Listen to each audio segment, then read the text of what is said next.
Hey everybody, welcome. My name is Jordan Tries. I will be your dungeon master today. Tonight, we are playing the Fellguard, which is a pineapple-shaped lamps Dungeons & Dragons campaign. Let's go ahead and introduce our players, shall we? Say hi, everybody. Hi, everybody. There it is, that good joke that we all know and love. Today we are playing with Buster Barnes, Jace and the Argonauts, Ash Lestrange, and Aminal Hoot, who are playing Xerus, Greylock, Pepper Feist, Voxy Rain, and Oliver Shake's staff. We just did a prologue which aired on Monday. If you wanted to check it out because you missed it, you are in luck because you are able to view it on the VOD for PSL Comedy. This is going to be streaming every single Wednesday starting at 7 p.m. Eastern Time. So if you do not want to miss a single episode, make sure that you follow us on Twitch, or if you'd like to help give a little bit more, you can absolutely subscribe using your Amazon Prime subscription at no cost to you. But we need to go ahead and get into the game itself, don't we, folks? Because we've got a lot ahead of us because you all are getting ready to do your license exam. So without further ado, let's dive in.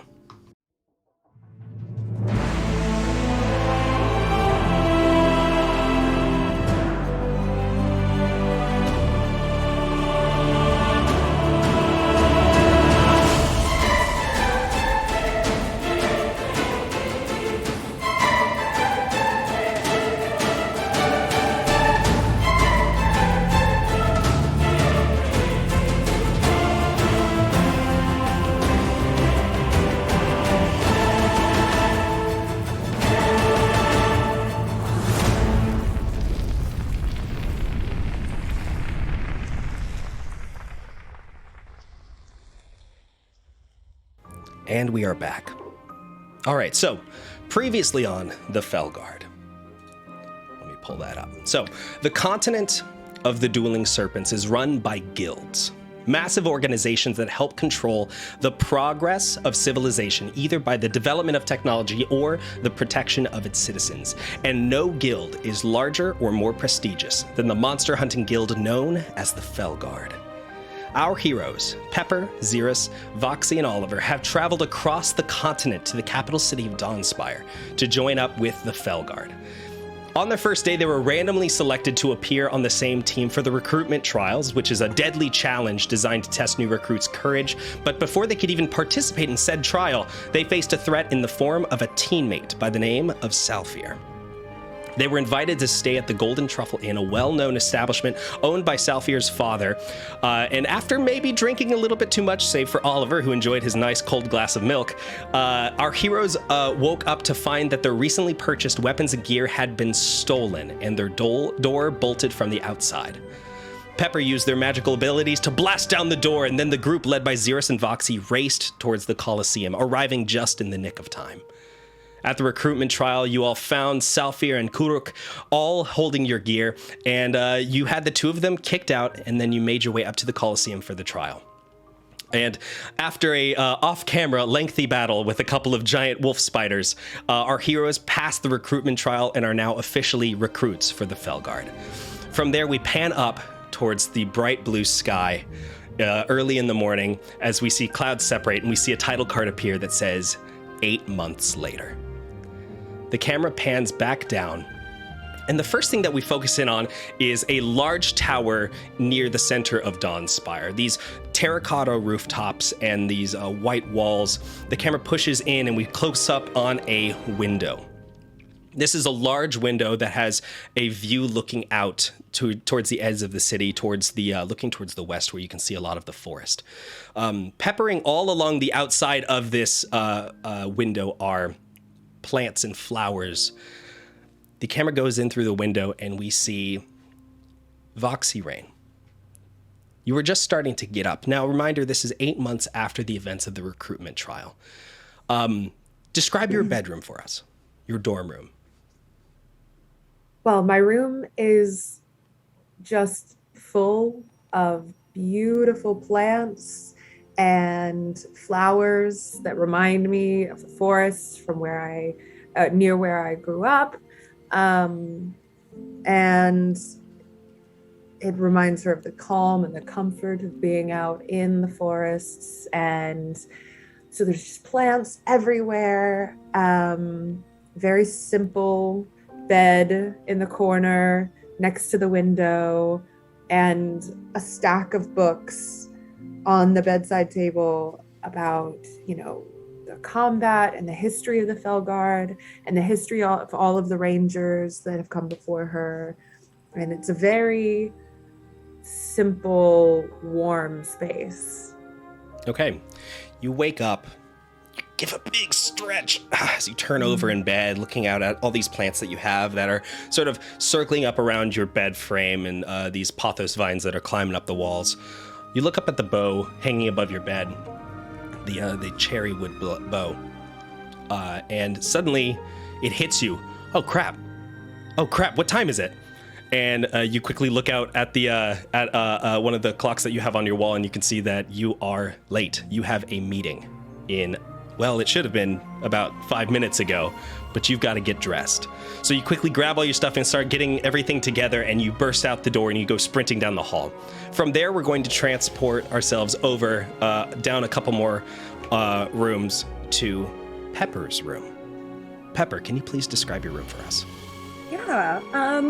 So for Pepper, who is someone who dresses with just like the most amount of layers and accessories as possible, I think in contrast, the room is really kind of sparse. The walls are almost entirely bare except for some really terribly done sketches of Pepper and the rest of the party like posed and maybe like fighting monsters that they've like definitely never encountered before and maybe don't even exist. Yeah. The bed kind of looks like maybe it's rarely been slept in. And there's a couple of things scattered around the room, like, a single crossbow here and there, maybe a book that's been half read. And otherwise, there's not a lot going on. You're pouring a lot of that creative energy into yourself and not so much your surroundings. Yeah. So you, at this point, you've already been up for a little bit. We see you just sort of grabbing your belongings, packing up, getting ready for the meeting this morning. You reach over and you grab what do I have here? You open your door to exit the room, and you can see that sitting on the ground is that piece of paper that you have sitting that says evocation magic in progress, please Nog. You sigh, you pick up the paper, you put it up and nail it back into the door, making sure it's nice and secure, and then you exit the room. We then push ourselves down the hall again to another room. Xeris, can you please describe your dormitory? Very, very similar to how Pepper said that, very sparse, but almost literally just a bed. Nothing else, nothing on the walls, pretty much everything packed neatly within his like bags and stuff, like always ready to like leave on a moment's notice. Just not only the essentials with him at all times, like weapons and the clothes that he came with. He lives in Dawnspire, so not a whole lot he really needed to bring with him. Mm-hmm. And just really doesn't, I don't know, find a need to get attached to this space. Mm-hmm. So you gather up your clothes for the day. Do you normally like carry all your weapons and everything on you? Yes. Okay. You grab your rapier, affixing it to your belt, and you look down at your bags that are packed and haven't been unpacked in the 8 months that you've been there, just ready to go at a moment's notice. What's going through your head when you look at these bags? Just wondering if I will actually, like, I guess, because at this point it's like knowing these people for about 8 months, kind of being and experiencing this over time, thinking that maybe I could settle in with it, like with them as friends or compatriots or what have you, but just still not willing to kind of let go. Mm-hmm. But that's kind of like my safe place, is knowing that I can kind of escape and do what I need to do. Gotcha. So you grab your things and you walk out the door. We are then going to jump back in time slightly, a couple hours earlier, to Oliver. The sun hasn't even risen yet, and you are already getting up out of bed. Can you please describe your room for us? My room is a picture of perfection. The desk is adorned with all of the books that Oliver owns, save for a little list tacked to the side of the desk with a list of all the ones that he's lent to Voxy. The main, the wall across from the desk has been outfitted with a series of hooks upon which I am hanging all of my weaponry, my adventuring gear, very neatly set up upon the wall. And just next to the bed, taking up most of the window space, is a mannequin that Oliver has drug up the stairs to bring up here, upon which is situated his armor, his dwarven chainmail. And then in a little bucket next to it is a bucket, or in a bucket next to it is a collection of cleaning supplies for maintaining the armor. Gotcha. It would freak me out if I lived in this room, just seeing all these mannequins sitting in there. It's just the one mannequin. I only have one very high quality piece of armor. I have no need for more. True. You grab your things, knowing what you have ahead of you. You've got some studying you wanted to get done. You wanted to go out into the training arena and get some sparring done. You grab your things and you step out the room, and the first thing that you see is another dwarf. Or not another dwarf, excuse me, a dwarf walking past you, who is already dressed and ready to go. And they look back at you, and the first thing that they say is, "Oh, Oliver, you're just getting up? Been up for a couple hours now, wanted to get a jog in." I'm very happy for you to be doing that. I am in peak physical condition and therefore don't need to begin my day with a jog. Well, it's good to maintain that peak physical condition, isn't it, Oliver? This is a dwarf who has sort of a very thin and wiry beard with sort of orangish hair. His name is Roland Trotter. He has been a thorn in your side ever since you became a recruit. It seems like every single time you get anywhere in the training program, he is always one step ahead of you. Lovely. So you grab your things and you speed off to get your work done. Does Roland speak Elvish? I don't know if you would know that. Okay, fair enough. You could certainly. Is there something you want to do? I'm just gonna mutter under my breath in Elvish, something along the lines of "Oh, I started my day with a 3-mile run with my tiny little legs. It must have taken me several hours." He turns and he starts walking away, and in Elvish he says, "Actually, it was a 6-mile run." And you see him take the stairs and leave the room. We then cut back to everyone at this point arriving at the door to the office where they are set to meet in the morning. Oliver is standing there waiting patiently for you three to arrive. Very good. We are only 3 minutes late this time.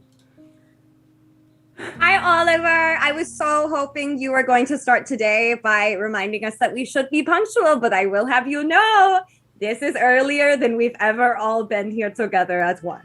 Yes, you are showing immense growth in the in that category. I do hope that the growth continues up to a point where it is proficient, of course. Absolutely. I think we're getting there. We're so close. Very good. Shall we begin? After you. So, Oliver, right as you reach for the doorknob, the door handle, you hear a raised voice inside the room. And you hear through the door the voice say, "And I'm telling you, the gods are useless here, okay? All I'm asking here is for a couple of knights to be sent over next time. The bandits are getting worse on the route to Trade Town. If these gods cannot keep us safe, then we have no other option but to come to you. Reach back out to me when you're ready." And the door opens up in your face, and you see a high elf, very, very slender, very sharp features, walk out wearing black robes. Oliver, you might know this. Go ahead and give me a history check. Oh, D&D Beyond. Where are you when I need you? 10. Okay. You know that this you don't know who this person is, but you do recognize the sigil on their chest, which is shows that this is a member of the Arcane Alliance, which is the mage guild here in the Dueling Serpents. He goes, "Excuse me," and pushes past you all before heading down the stairs and out of view. What did you say his name was? You don't know what his name is. Oh, right on. But I recognize that he's like a member of the Arcane Alliance. Yes. Okay. Cool. You then hear some shuffling inside the room, and the door opens back up, and you see a very, very odd character walk up. A blue-skinned man with a tangled mass of red hair that is pulled back, braided in multiple places. He's got a bright red nose when he opens it up, and he stands about 7 feet tall. He's got very, very thick features, and as soon as he sees you four, he goes, "Oh, yes, of course. Please, come in. He opens up the room, and you can see now that this is a large, messy office covered in research papers and open tomes of book. And then he goes and sits back behind a desk, and sitting right to his immediate right is a large glass terrarium where there is some like plants and some rocks and a long branch. And on the branch, curled up on top of it, is a bright red sleeping baby wyvern. The man who you all know as Erlin Nightstar, the head researcher of the Fellguard, and also your sponsor, sits down behind the desk and says, "So, are you four ready then?" What is his honorific? Like, what do we call him? You can typically you just call him Mr. Nightstar or Erlin if you're close to him. He's the head researcher here. So he runs a research team whose job is to take track of all the animals that are prowling about within the dueling serpents. Good morning, Mr. Nightstar. Good morning. A little bit late, but that's okay. I had someone in earlier. So, it's license time, is it not? Now,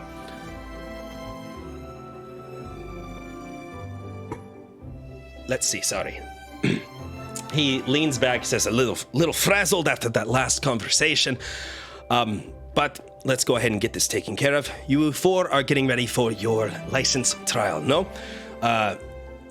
Way that this is gonna work is that it's basically a real hunt. You'll be participating in it.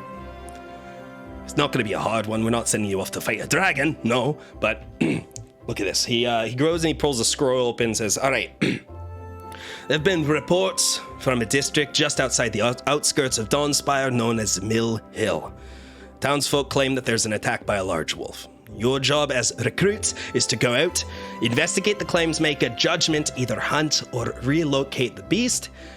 Now, this is not going to be like training, okay? You're going to be on your own save for this." He goes into a bag and he pulls out a small, about the size of like almost a golf ball, a bright red stone that sort of fizzles down to an orange tip on the end, or an orange heart. He hands it over to Oliver because you're the closest. He says, "This is a sending stone. Okay, with this, if you need any assistance or if you figure out that you're in way over your head, okay, use this, call for help, and we'll send one of the champions to come collect you and come help you out, right? Now, calling a champion does not necessarily mean that it's not an instant failure, okay?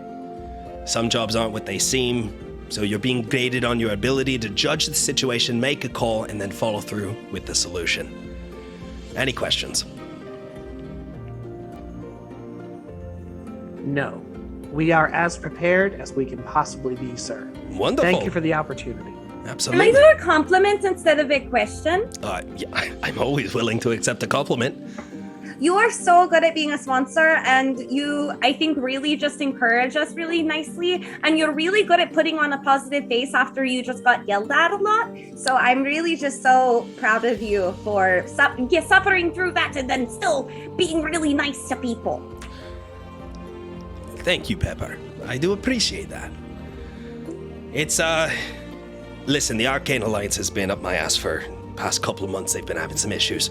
But I've told them again and again, if they want to talk to someone, talk to the master, the headmaster of the Fellguard. I'm not the one to speak to, okay? Regardless, you all know your job. Get to Mill Hill, figure out the way Beastie is, fight it or relocate it, and this should be taken care of, okay? Thank you very much. Of course, you got 2 days, normal length of time. Go ahead, grab your things, and get over to Mill Hill. Shouldn't take you too long. It's just on the outskirts of town.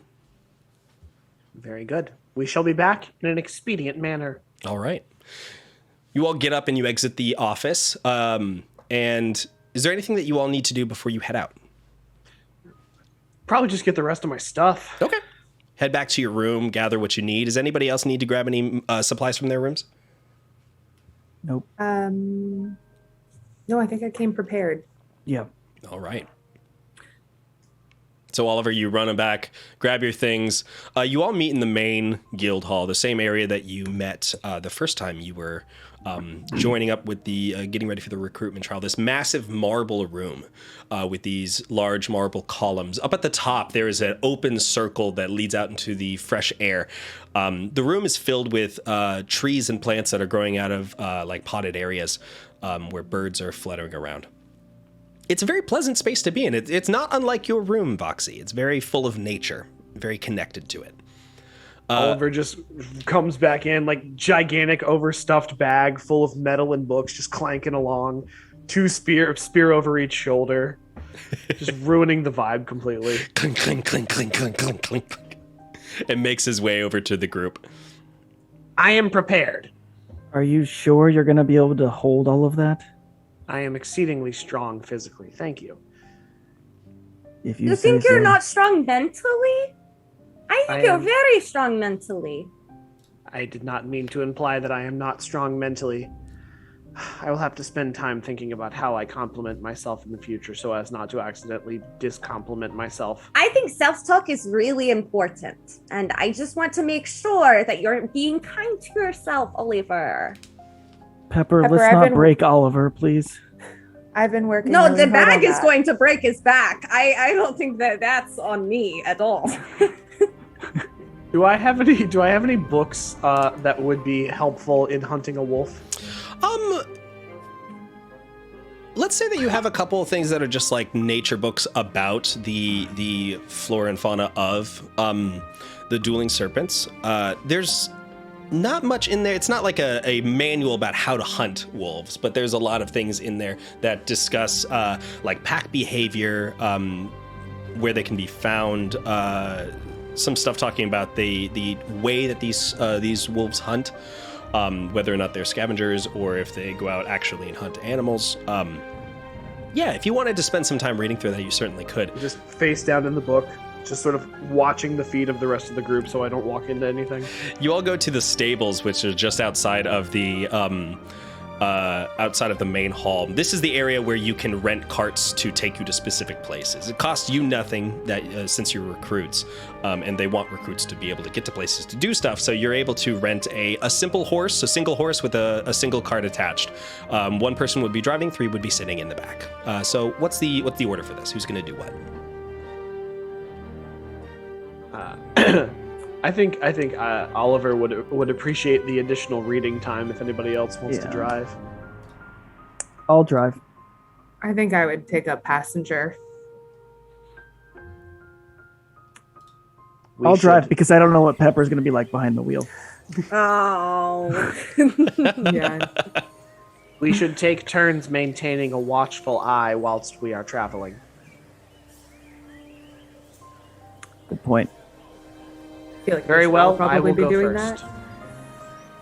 I thought you were going to be watching your book, Oliver. Should you go? If I Yeah. get the watch out of the way while we are still near the safety of the Fellguard, then I can read during the more dangerous times. That Wait. doesn't seem. Wait, that Repeat. seems backwards. I don't think that means what you think it means. It's simple trigonometry. It's not trigonometry at all. I don't know why I said that. It's simple logic. I will have the easiest job if I take watch first. Okay. okay. And I sit uncomfortably close to Xeris, like right next, and I just keep the spear at the ready the whole time. Occasionally swinging it over his head as I never look around without pointing the spear in the direction that I'm looking. Xeris, give me a dexterity saving throw at one point. Let's just see if you get smacked. Let's see. Why can I not find it? 8. You absolutely get smacked in the back of the head at one point. I rolled poorly. You grab a chestnut horse and a rather the one of the least shabby looking or shambly looking carts and file into it. You get the horse. Whoosh, the horse whinnies a bit, and you come around a corner, heading out into the streets of Dawnspire. Pretty busy streets at this hour in the morning. You see a lot more carts moving about. These are wider streets that you can see.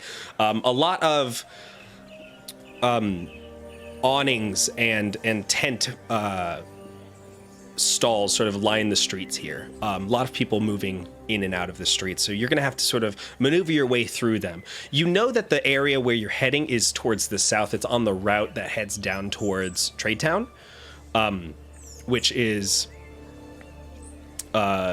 getting down off of the tiers and heading out into the farmland just on the outskirts of Dawnspire. As you turn right in the back of the head, Oliver smacks you without even realizing it, as he quickly turns back to look at something because he heard a dog bark in the street. It's not a wolf, don't worry. A wolf has an entirely different bark. I'm aware, Oliver. Just wanted to make sure that it wasn't one of his I'm aware, Oliver. Very good. Keep your eyes on the road. No accidents. Thank you, Oliver. You make your way down the street. And as you are watching, Pepper and Voxy, what are you two doing in the back of the cart? What are you sitting there thinking about? Does the horse have a name? It wasn't given to you. Well, now it's my turn. It sure's gonna now. I'm aggressively pitching names for this horse at Foxy. So it could be something like hey girl, but like you spell it so it would be like hey. Yeah, I get it. Okay, Yeah, what do you think the name should be? Horse? Horse? We didn't. Yeah, it feels simple. It feels it makes it easy. I don't really. I mean, have you ever named a pet before? I haven't. I've never really had pets. I guess. Okay.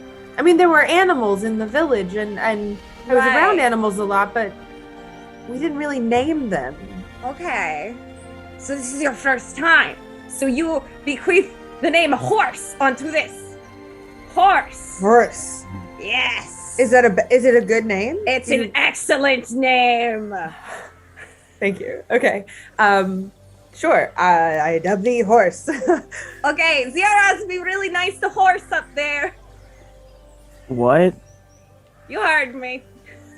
We named him horse. It's The correct term would be nice to the horse. No. no. Her name is Horse now. Exactly. The horse named Horse. Okay.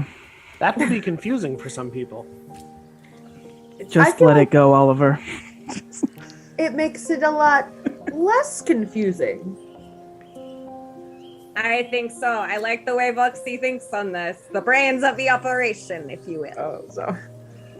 You wind your way through the streets, dodging other horses and carts. Horse doing pretty well for what it's worth. You make your way off the second tier down onto the first tier. The first tier is a little bit less well manicured, to put it bluntly, than the second tier. First tier is a location where you see a lot more people coming from a little bit lower source of income. A lot more people are in the streets. A lot more people are buying things. You make your way out of the tier and through the main gate of Dawnspire that leads out to the farmland beyond. As soon as you step out into the farmland, you get a sudden whiff of fresh air, something that you all haven't seen or felt in a while, it feels like. You've been part of this city for almost a full year at this point. It's fresh, it's clean. It's just on the cusp of spring turning to summer, so the sun is nice and warm. There's a cool breeze that comes down off of the moors to your south, and you can see heading down the street, the road in front of you. It's still peppered with buildings that lead all the way down here, but further a bit down, you can see a large collection of buildings, and just beyond it, a massive stone structure, a massive brick structure. Riding this path for a little bit further, you finally approach a sign that says, Silversons Incorporated welcomes you to Mill Hill. And just beyond it, you can see very, very small, quaint sort of cottages and buildings, a lot of farmers who are out and about, a lot of farmland that is surrounding this area. And then just on the edge of it, you can see trees and part of the forest that leads down towards Trade Town. And just beyond that, you can see a massive brick building. Now, it's like I said, it's on the cusp of spring, or on the cusp of summer here in Dawnspire. So the trees all in Mill Hill are in bloom. The cherry blossoms are sprinkling down like snowflakes as you enter this small little bustling town. You instantly spot some large wagons that are being pulled by much, much bigger horses than the one that you're currently riding with. On the sides of these large wagons, you can see the branding for Silverson Mead. This entire district looks like it's been built around this route towards Trade Town. And you see a main sign that is right near the center of the town that points you to the south towards the apiary, and then another sign that points you east towards Silverson Farm. And then just beyond that, you can see the large building, the large brick building with lettering that says Silverson Mead on the side, Silverson Incorporated. Can I have, who's driving? Xeris, you're driving? Mm-hmm. Go ahead and give me a perception check. Perception check. I was going to do one anyway. Look at that. 15. So with that perception check, you can see as you pass by the edge of the sign coming in that says Silverson Incorporated welcomes you to Mill Hill. It looks like some graffiti has been scrubbed off of it, but is still faintly visible. And you see the words, "Get out," written across it. Well, that looks a little ominous. Do you think they mean people coming in, or are they telling the people in the town to get out? Maybe they're telling the corporation to get out, like sticking it to the man, you know? Like capitalism, fuck off. In any case, the author of the sign is different from the author of the Get Out. Therefore, whoever wrote the Get Out does not have the authority to stop us. We should continue. What do we know about Silverson Incorporated? You know that they have a very delicious mead that you drank a while ago. You know that it is a corporation that has really exploded over the course of the last few years, building factories and bottling companies all around Dawnspire, but it seems like it has focused its attention on the small town of Mill Hill. Gotcha. Okay. And the instructions were that there's a wolf in Mill Hill? Yeah, so townsfolk are claiming that there is an attack that happened from a large wolf. They instructed you to go visit a local tavern in Mill Hill known as the Lonely Frog. And there you can speak with the eyewitness who, the only name that was given is Kidrick. Very good. Xeris, at once to the Lonely Frog. Okay, Oliver, I was going there anyway. Very good. We are already working together as a team. The horse lets out a and turns as you make your way over towards the Lonely Frog. Really the only pub, the only tavern in this area. Seems like this is sort of the place where most of the townsfolk congregate whenever they need to speak with, or whenever they want to get a drink or some food. Not really packed at this time of day. It's about noon right now. I hop down out of the cart with just a humongous thud. It's also a little bit of a splat as you land in very, very muddy streets. Oh no. I jingle jangle my way with my pack over to the nearest bench, and I'm going to excuse me for a moment, and I'm going to open up my scroll of prestidigitation that Pepper gave me 8 months ago, and I'm going to read it very carefully just to make sure, and then put it away. You see him mumble under his breath as he reads through it. I would like to try to prestidigitate myself clean. Okay. Is this a spell that you have access to, or are you going to try to roll for it? I don't have any magic. All right, go ahead and give me an Arcana check with disadvantage. Just trying real hard. 7. Yes, 7. That was with disadvantage? With disadvantage. All right. So you focus in. You're like, this time I'm going to be able to do it. I know the spell. I know the components. You focus in. You try to reach out to the weave of magic that penetrates all life, and you try to grab hold of it. You feel like you've got something. You make the motions, and you point your hand. Nothing happens. I'm just going to... Very well. And I'm going to pull out a cloth and start cleaning my boots off manually. You try to get all the mud off of your boots. Go ahead and give me a... Let's call it a sleight of hand check. Oh, there it is. That one's a 16. Okay, easily. You're able to get most of the mud off. You're not going to be tracking mud into this establishment, we'll say It's that. very important to maintain a good first impression when talking with a possible witness. I do think that one of us should stay with the cart. Well, I'm very charming and great at talking to people, so... I was going I'll to say stay Pepper with the could cart. talk to strangers, because that's something she's good at. Something they're good at. Zoxy, are you good to stay with the cart, or do you I'll want stay to with the come in? cart. Okay. I'll stay with the cart. It's fine. Bond with horse. Yes. I can do that. Horse looks over at you, Voxy, and just shakes his head slightly. I think we're getting along. All right, so team. the three of you are heading inside? Yep. All right. So you step inside. The first thing that hits you is the smell of the place. It smells so inviting. It is you can see that over a spit right in the center of the tavern is a large pig that is slowly being roasted. It looks like this is being prepared for later in the evening. But the smell of the pork is so enticing that as you walk in, it's the first thing that your eyes latch onto. It's a very, very dimly lit room with a couple of windows inside, and only a couple people who are actually up at the bar drinking in some of the seats.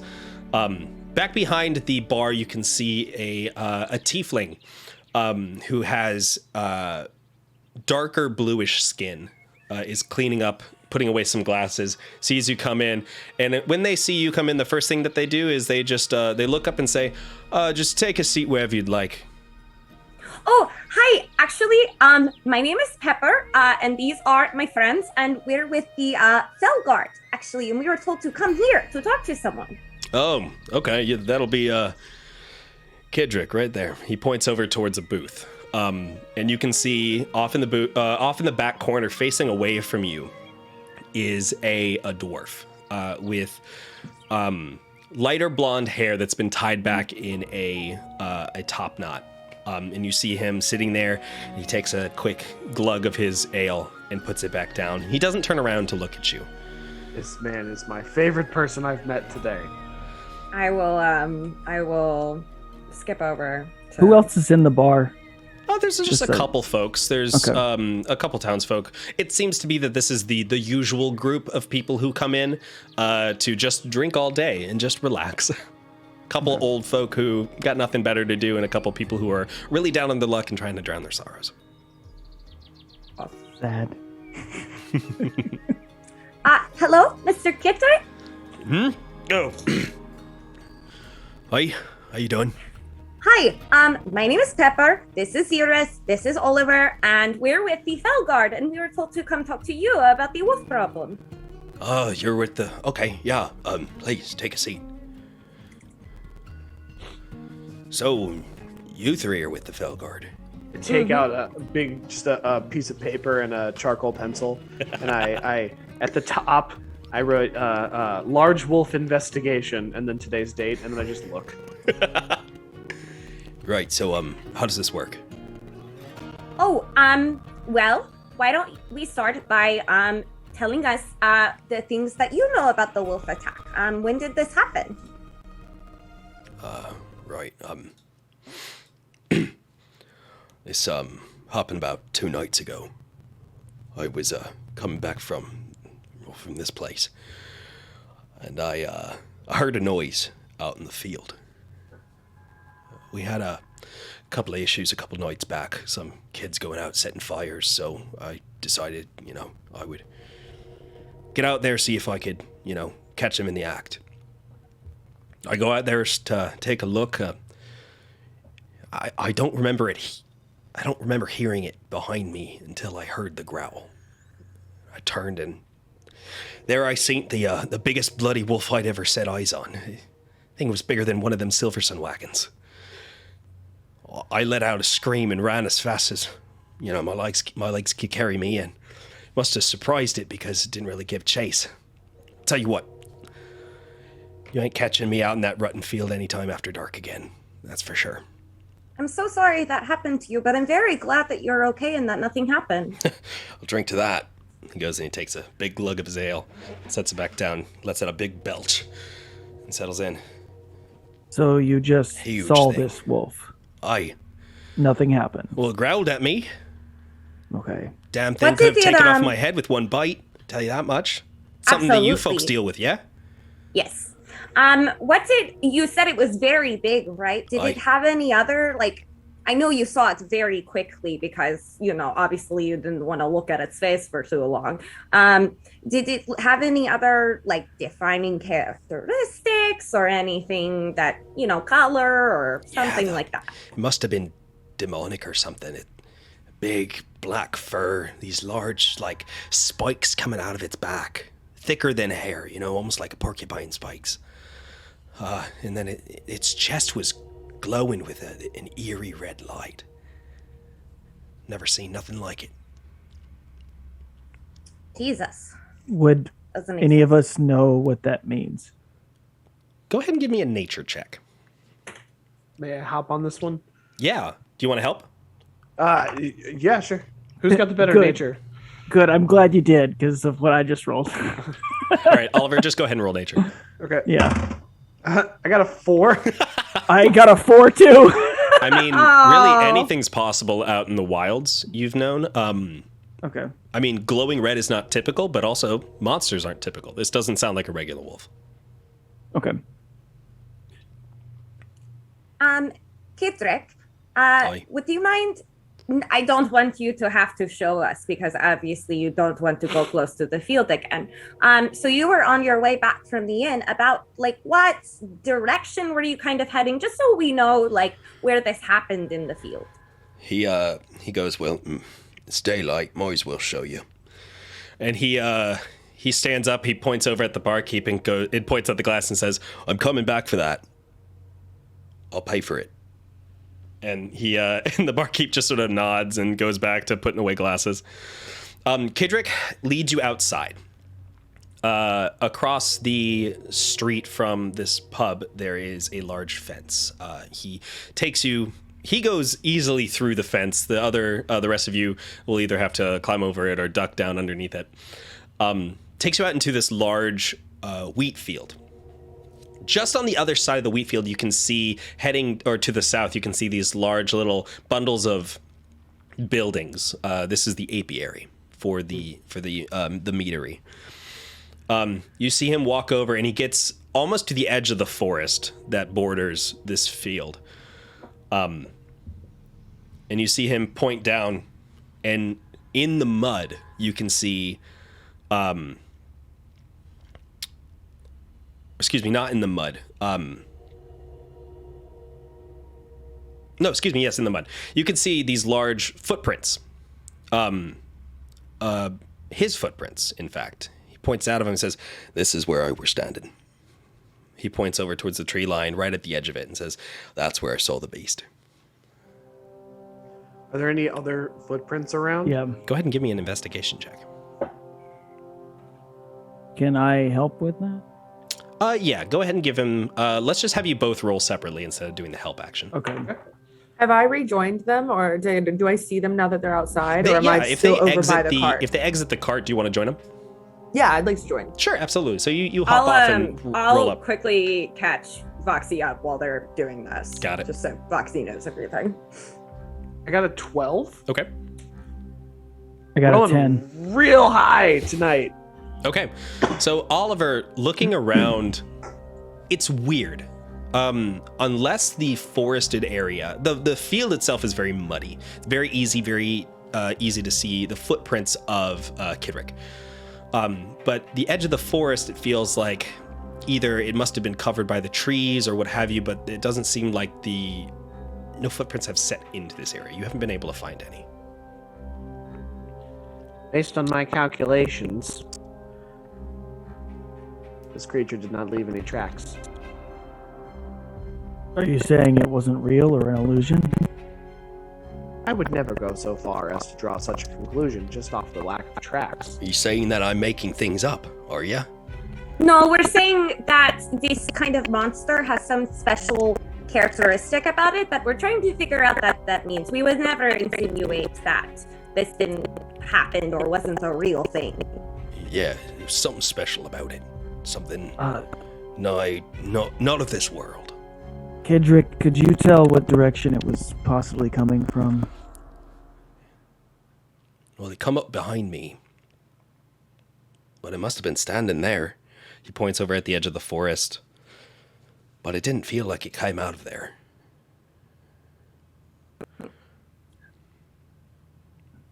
I'm sorry, I didn't see where it came from or the direction it was heading. I only saw it standing there for a second before I ran. Oh no, don't worry, Kidrick. You've been so helpful. You've given us lots of information and things to go on. Is there any sign of where children had been setting fires in this wheat field? Yeah, actually, to the southern end of this field, you can see from here a large swath of the wheat has been burnt. Oh, lovely. You can see that there's been a lot of trenches and stuff that have been dug on the edges surrounding it to help stop the fire from spreading. I'd like to go look over there. Maybe the lack of tall, like, if it's burnt, like the grass is not going to pad the feet. Maybe we can find tracks over there. Yeah, sure, absolutely. Kidrick, did anyone else see this wolf, or was it just you? I was the most recent to see it. I was the one who put in the call for the. The most recent. So this has happened more than once. A couple nights ago, one of the barkeeps, one of the bartenders, Alira, she said that she was throwing some stuff away out of the bar, heard a noise, and saw something dark moving between the alleys of the town. Didn't get a good look of it, but based on her description, I think that she and I synced the same thing. We should maybe interview her as well. Kidrick, do you know if she's at the bar right now? Her shift usually starts later. She'll probably come in the evening. Okay, that's very good to know. Where will she be prior to this? She, I think she does work up at the meadery. And here's a question. Yeah. Are the burned sections of the field, like, could we walk through the field through the burnt section to get to the meadery? Like, is it on the way? Yeah, I it guess? absolutely is. Okay. I'll suggest to the group that we go talk to her before her shift, because time is of the essence, and then I'll check the burned area on the way up there. Okay. I agree with Oliver. Right. Well, if you need me, you know where to find me. He takes Thank back you, off. Kidrick. Enjoy your ale or whatever you were drinking. Thank you. He takes back off and heads towards the Lonely Frog, ducking under the fence and disappearing into town. Well, shall we? Clunk, clunk, clunk, clunk. Jordan. Yeah. Could I make some kind of check to see if I know what kind of monster or something would not leave behind footprints or could appear suddenly, kind of thing? Sure, absolutely. Go ahead and give me let's call it a nature check. Okay. May I also do one of these? Let's see what Pepper comes up with first and then see. So I got a 1 and my intelligence is a -1. So I did in fact get a 0, Jordan. It's the thing. You start to think about where this creature, like what this creature could be, and then a bird flies over you real quick, and you look up at it. It's a bright red cardinal, and you haven't seen a cardinal this entire season. Oh my god. It flutters down and lands on a fence post, and you wander over towards it, just enamored by this beautiful bird. Hi, Mr. Cardinal. How are you today? The bird tweets at you and flutters away quickly. Oh, good talk. Bye. Some person just tried to talk to me. You get canceled on Twitter immediately. No! We're simply being nice and... So, Voxy, Stranger danger. if you want to go ahead and make a nature roll, I'll go ahead and allow that. All right. Good try, Pepper. Roll. Can't do worse than me. Worse than Ooh, 0. She got a 8 plus 3. Okay. 13. Nope. You got it. 11. 11. There you go. 11's not bad.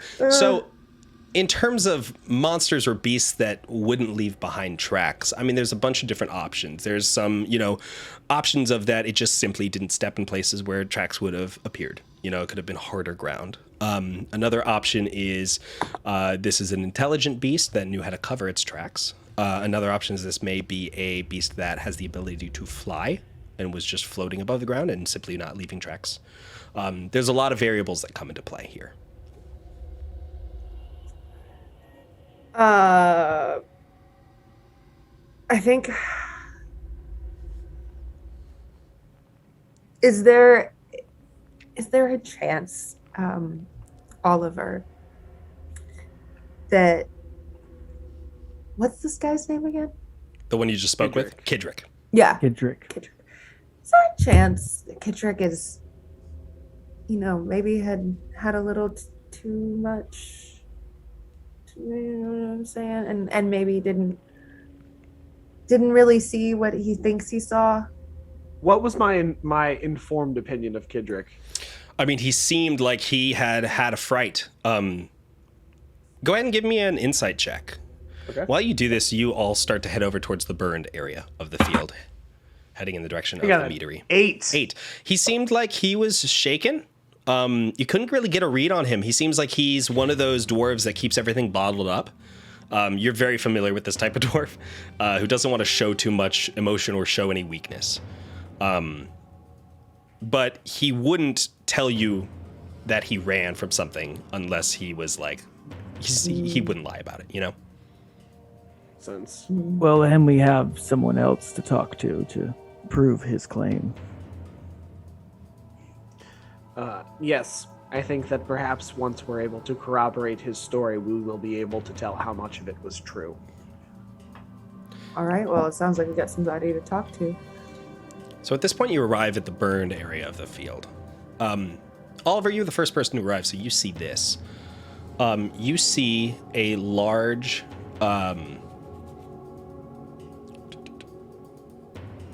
you see a sign that is been kicked over and pushed into the grass on the side of the road between the fence and the road. It looks like a wooden sign. It's sort of facing down. Do you want to mess with it, or do you want to keep looking around the area? Yes, of course. If someone were to put up a sign and someone else were to kick it over, it would be very bad for whoever was supposed to receive that information. You're true. You're right about that. Pick it up, and it says in dark burned in letters, Silver Sun Incorporated expansion location. And underneath it, there are some dates. And those dates have long since passed. And the sign was, at the time, pointed towards the apiary or towards the town? Towards the field. Okay. So, like, the vibe I'm getting is that the field is supposed to be part of the expansion? Yep. Okay. did anybody want to do any investigations here in the field or what? Yes, Who's please. doing it? Yes, absolutely. Yeah, I was gonna ask. And you guys can also talk amongst yourselves and see like who has the best to do what. So for instance, if Voxy has really good perception, it might be a good chance to have Voxy do the role instead of having somebody else do it. Yeah. How's your survival? Because survival's the one to like look for tracks and stuff, right? I got a +2. I have my survival is +1, but I do have +3 investigation and nature, Nice. and I also just rolled really, really well. So So what'd you get? y'all tell me. I got an 18. There it is. And that is pre add 3. So if we're doing investigation check. All right. So looking at the field, it's very clear that there was a deliberate fire that was set here. You can see the area where it spread from and where it started. You also see that along the edge of it, there's a bunch of footprints that are around the fence area. Seems like this is where a lot of townsfolk came out to go put out the fire and where they all moved to and all this stuff. But there is a fresher set of footprints that cuts across the muddy area, heading from the direction of the Silver Sun Incorporated building, heading up towards where Kidrick was. Can we identify what kind of footprints they are? They just look humanoid. They okay. look like shoes. They look like Okay. boots. Okay. How far do they go? It's how that you lose them once they get into the main wheat. Cool. It's hard to tell if this was like how recent this was, like within the last 2 nights or within the last 5 nights. It seems like all the other ones are older than about a week. Can you tell if it was running or walking, like the stride? You'd have to give me another survival check on that. Oh wait, you rolled an 18, right? I rolled an 18 investigation. Okay, +3. 18 investigation. And then +3. Yeah, I'll go ahead and give you that. It looked like it was walking. Okay. Good. Yeah. And it's going. You said towards the place that we're going towards the Going area. away from the place you're heading. It was going to where Kidrick was Oh, talking to us. Yeah. and we lost it in the field somewhere. Yep. Okay. Hard to tell what direction it was, like where its destination was, but the vibe you're getting is heading that direction. Okay. Should we follow them back the way they came to see where they came from? I think so. Well, it depends. What's more important, that we interview this other person that saw the wolf, or that we follow the tracks? We could also split up. Perhaps they will be fortuitous, and the tracks will lead us in the direction we are meant to go. He said to no one in particular. Fingers crossed. When you use big words, I just don't listen. At the moment, we are going in the same direction. If we find that we need to go in 2 different directions, then yes, perhaps splitting up would be a good idea. Okay. I weirdly agree with Oliver. I think that sounds like what we should do. Why would it be weirdly? What I said was the most logical. I agree with Oliver proudly.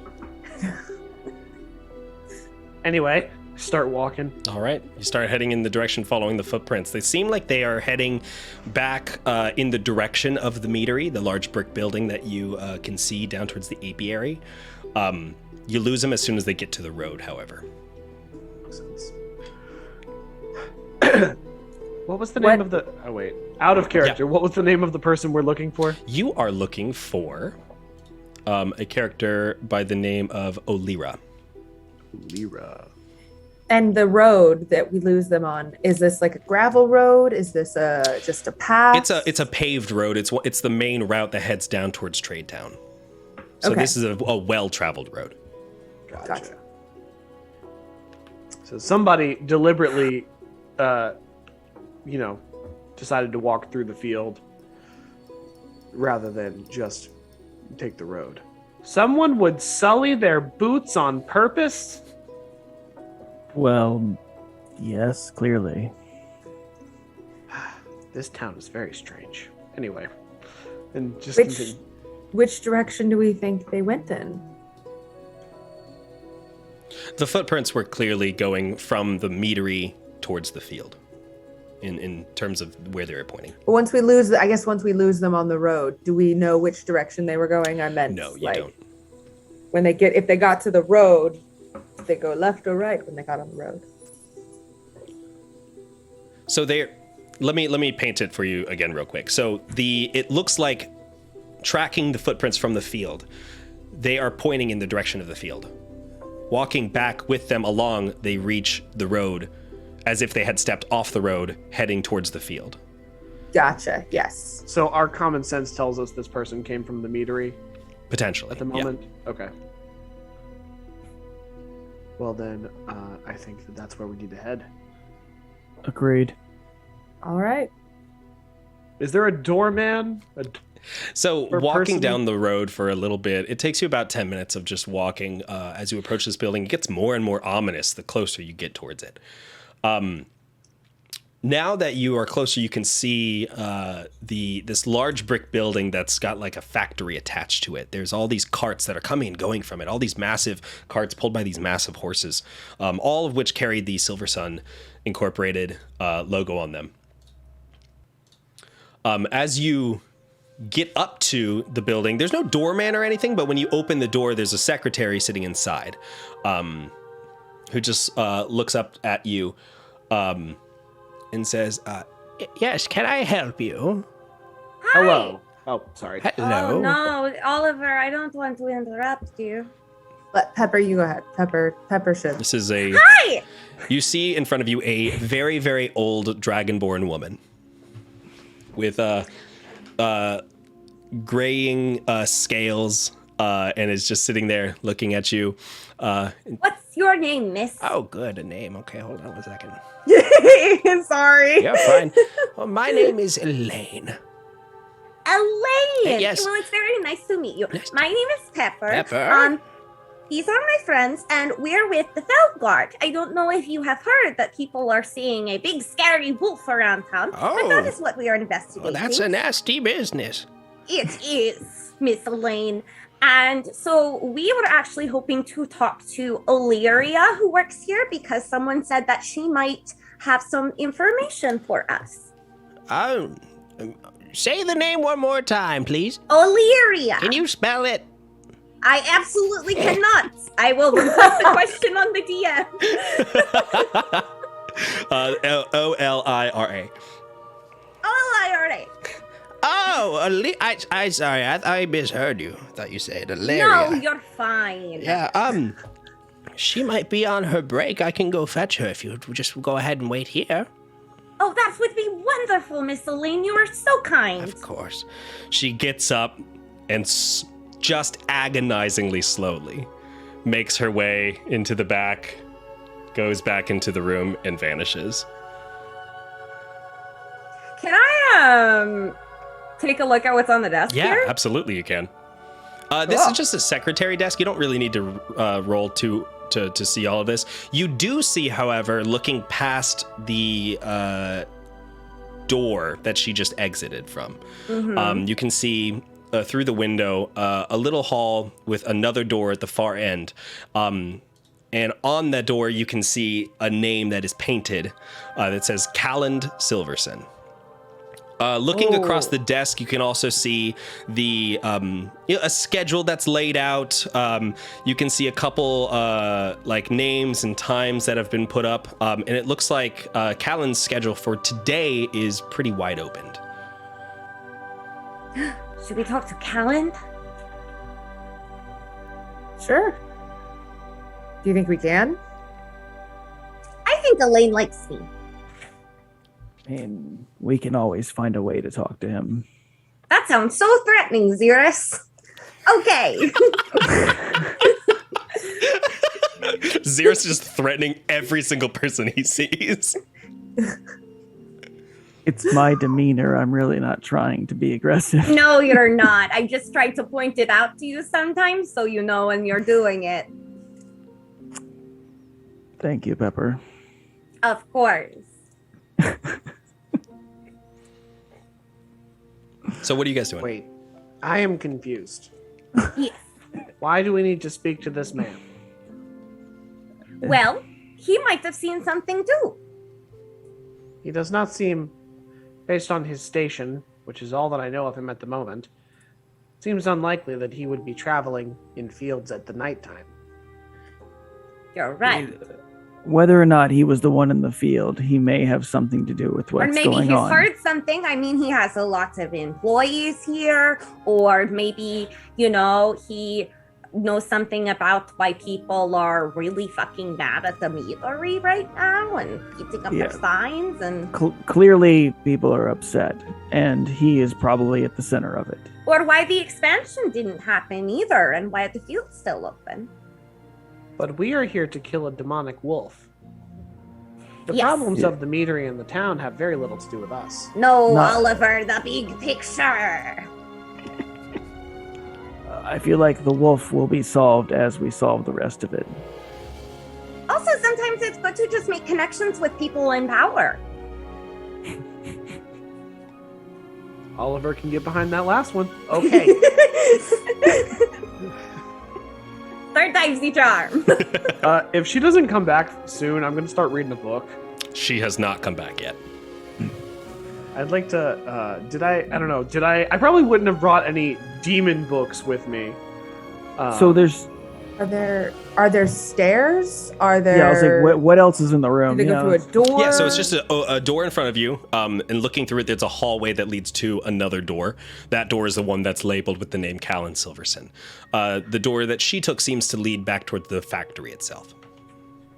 I knock on the door. Okay, nothing happens.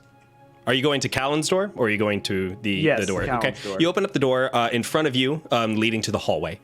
You walk down the hallway. You raise your hand to knock on the door, and as soon as you raise your hand, you hear a voice that calls out, that goes, "Excuse me, can I help you? What are you doing?" And you turn and you see another dragonborn. This one who is has a red and gold scaled, almost stripe pattern. Looks up at you, and you see he comes up. He's wearing very nice looking robes, and as soon as he walks up to you, he stops you and says, "Did you have an appointment?" Mr. Silverson? No, I am not Mr. Silverson. My name is Vanek Sulskin. Oh, then we have no interest in speaking with you. Uh, Okay, I'm Mr. going to cover for my colleague here. Hi, we're with the Fellguard. Ah, yes, the Fellguard.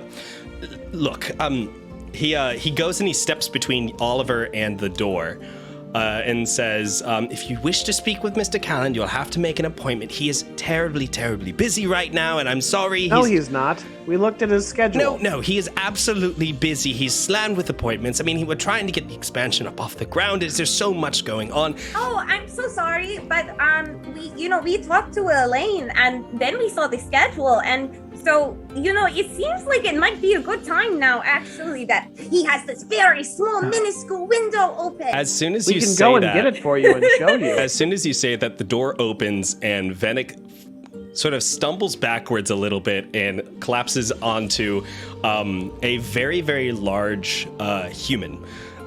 He has a big curly mustache. His hair is pulled back, wearing very, very nice put together robes. And he sort of like reacts surprised at when Vanek stumbles back into him. And he says, Vanek, you're always so uptight. Okay, why don't you take a break, okay? I've got 10 minutes of free time. Let them in.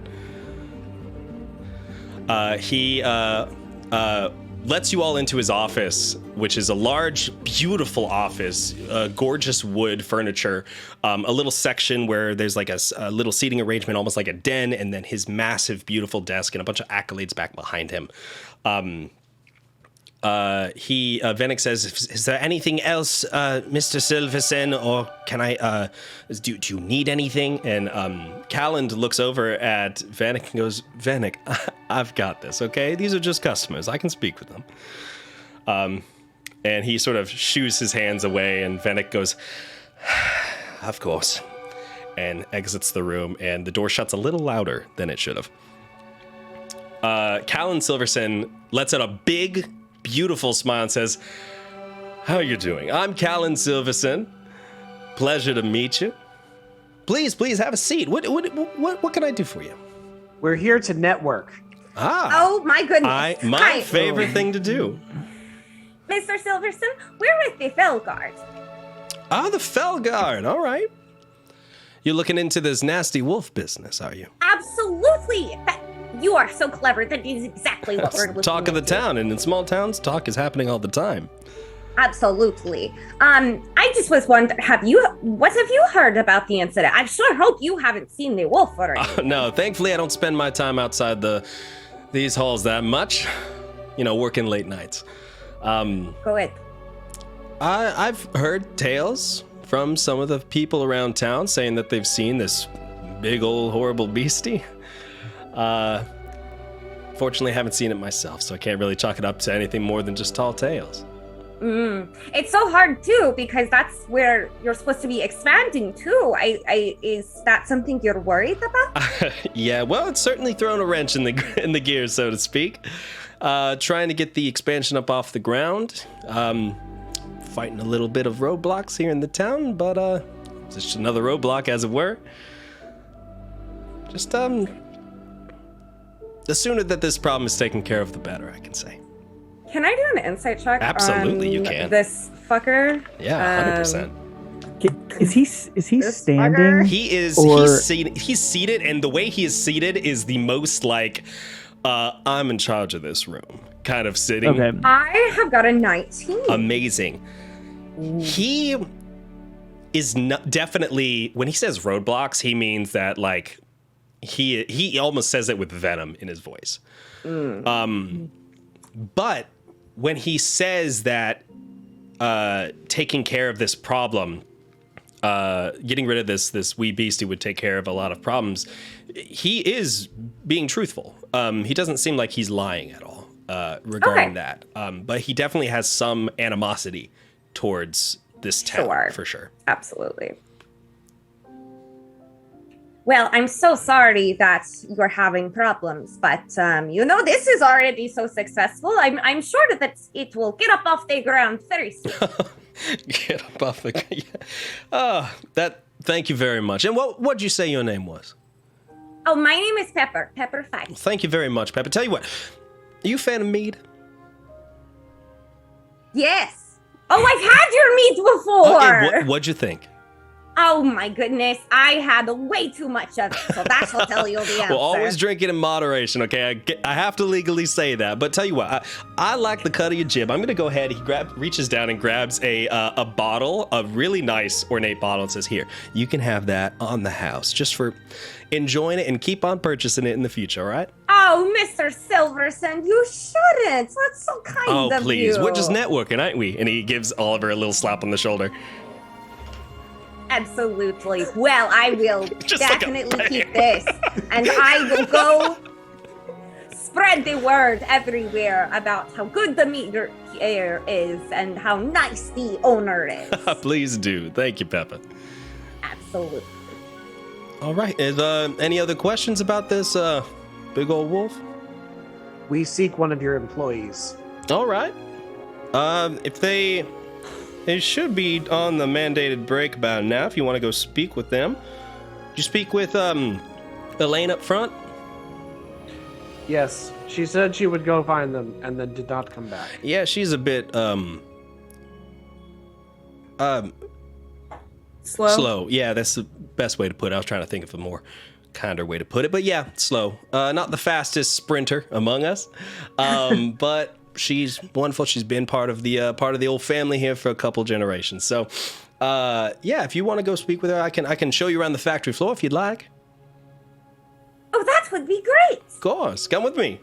He stands up, and over the next couple of about 10, 15 minutes or so, he just walks you through the factory floor as you can see the process of these big giant barrels that are mixing everything and making the mead. The bottling process and all these specific parts of how mead is made here in the factory. He leads you to a back room where you see a human woman who is sitting down At this point, you have passed Elaine in the halls. And Callan says, Elaine, I can take him from here. Why don't you go on back to your desk and get back to work, okay? She goes, all right, Mr. Silverson. And turns and walks back. And Callan takes you in and walks you into the employee sort of lounge area, where you can see... This music's a little too intense for what's happening here. The lounge area. Dun, dun, dun. I thought I got rid of that one, but that's okay. While we're walking, Yeah, what's up? Are we able to... Is there a way to identify his feet in comparison to what we saw? Okay, I like that. Yeah, give me a... let's call it an investigation check to identify feet. Staring really intensely at this dude's feet. Xeris and his weird foot thing. Me and my weird foot thing. It's fine, because I only got a 7. I he's- can't roll for shit. Listen, he's got big feet. Okay. Don't. I have a question. I have You know a what they question. say about people? No, No, I'm getting we're cutting off it the off topic. there. Yeah, I agree. So this They may have not large be shoes. this may not be able to answer Yeah. it until we're in the lounge area. What the workers' conditions look Oh like my here? god, Pepper, it sucks in here. It is Yeah. loud. It is very, very hot. People are Okay. sweating. This is not a good factory floor. Cool. That's what I Yeah. wanted to know. Yeah. Every so often, Callan will wave somebody away when they are walking past. Very like just like get out of here kind of thing. He is absolutely flag. putting up like red flag after red flag after red flag after red flag. Mm-hmm. Little Even I Amazon-y. A noticed. little bit of an Amazon vibe, yeah. Xeris, you are doing investigation on his feet. You didn't figure out anything. Would anyone else like Nope. to do a perception check while they're in here? I would like to. All right, Foxy, go ahead and give me one. I'm gonna give you what am I? What Perception check. is it? Perception.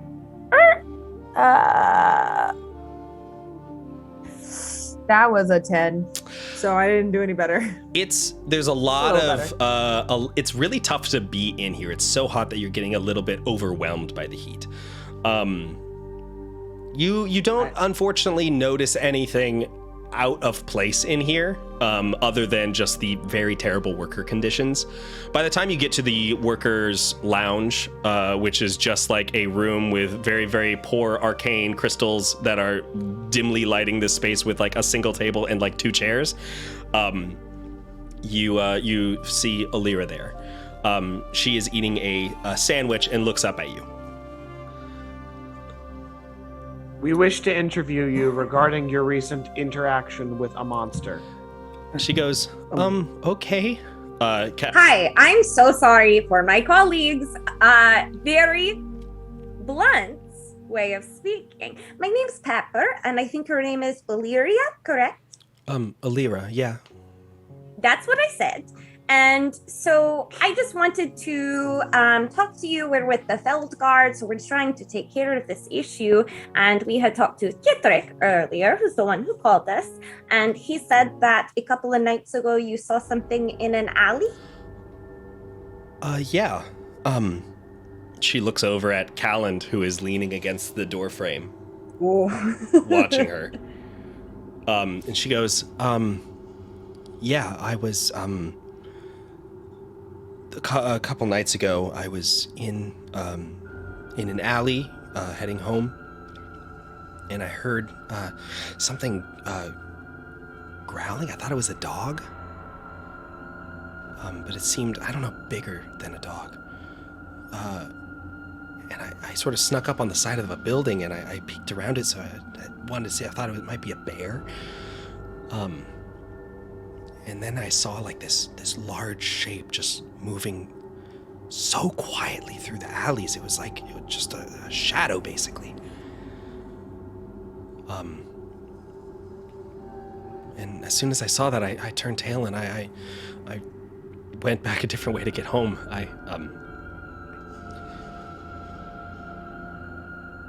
Yeah. And at this point, Callan says, "Well, we're all so glad, Illyria, that you were taken care of. I'm glad that you got home safe." Can I do an insight check on if he fucking means that? Yeah, go ahead and give me an insight check. Okay. 16. He said her name wrong first. Pronounced it wrong. Well, that happens to all of us. He basically is trying to save face, for sure, right? He's Okay. trying to make sure that he looks good in front of you. Okay. Alira sort of looks and sort of side eyes away from his gaze while he says this. Yes, Voxy. And can I, if I were to make eyes at Pepper, Sure. would Pepper know, like, how do I get Pepper's attention? You can get Pepper's attention in a lot of different ways. What are you trying to do? I'm trying to, basically, I want to say, hey, can you distract Big Man? I understand. Do I perceive this?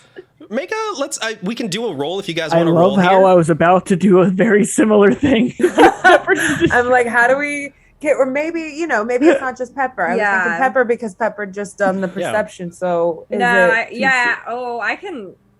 I feel like Pepper Is has the rolled well distraction. enough on insight here to maybe pick that up. Let's do a roll. Let's make it Okay. combative. So Pepper, let's have you roll an insight.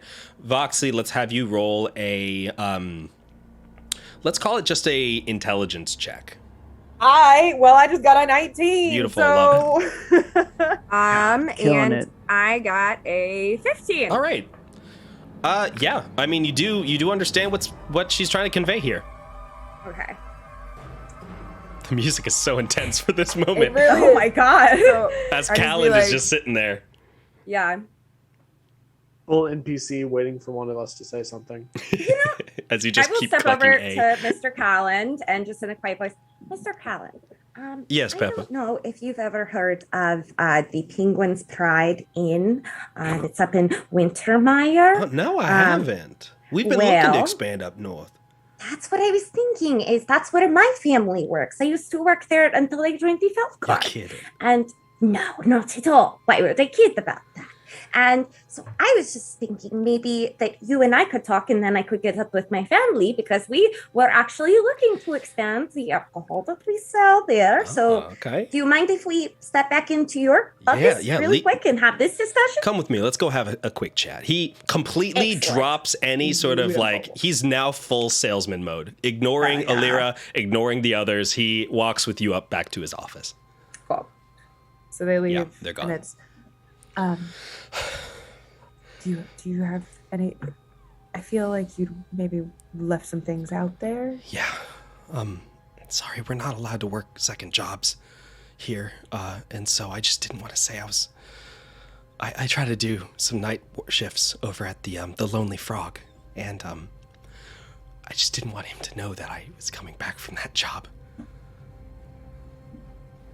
I see. I'm sorry. I didn't mean to make this weird. I feel like I've No, really... it's fine. I have an odd question. Okay. What does, when you saw the creature moved, Yeah. did you smell an animal of any kind? I'll be honest. I was taking out the trash. I don't... It was pretty smelly already. Okay. Trying to determine if the creature's in fact real or not. I mean, I can tell you it looked real. Sounded real. Was there anything else about it that you didn't feel like you could say in front of him?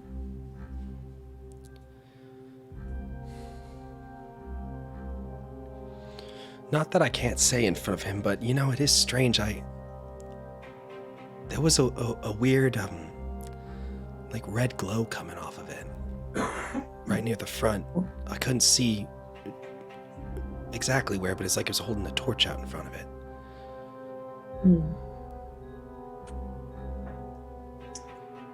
I'm sorry, I can't be any more help. Oh, God's above. I've got to get back to work. I'm so sorry. My break's almost over. She quickly slams the rest of that sandwich and stands up and says, if you need anything else, I'll be at the Lonely Frog tonight. Thank Thank you. you. Thank you. She goes back out onto the factory floor, putting on a hairnet. As she walks back out, Oliver, give me a perception check. Okay. Yikes.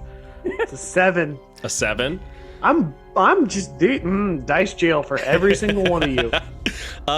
She looks frazzled, and you can see that some people have stopped to look over at you all. But as soon as they like realize what they're doing, they quickly get back to work. You don't see much, unfortunately. What's the does this place have a lot of Dragonborn? Like an inordinate amount of Dragonborn? No, not an inordinate amount. You just happen to see two of them pretty one after the other.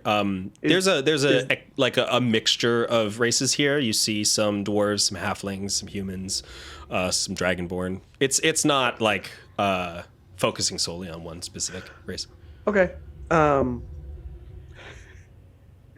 I am going to.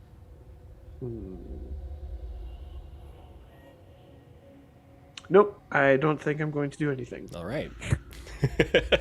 I am oblivious. Gotcha. Have we met back up with Pepper yet? Sure, we can say that we're back in the main. Yeah.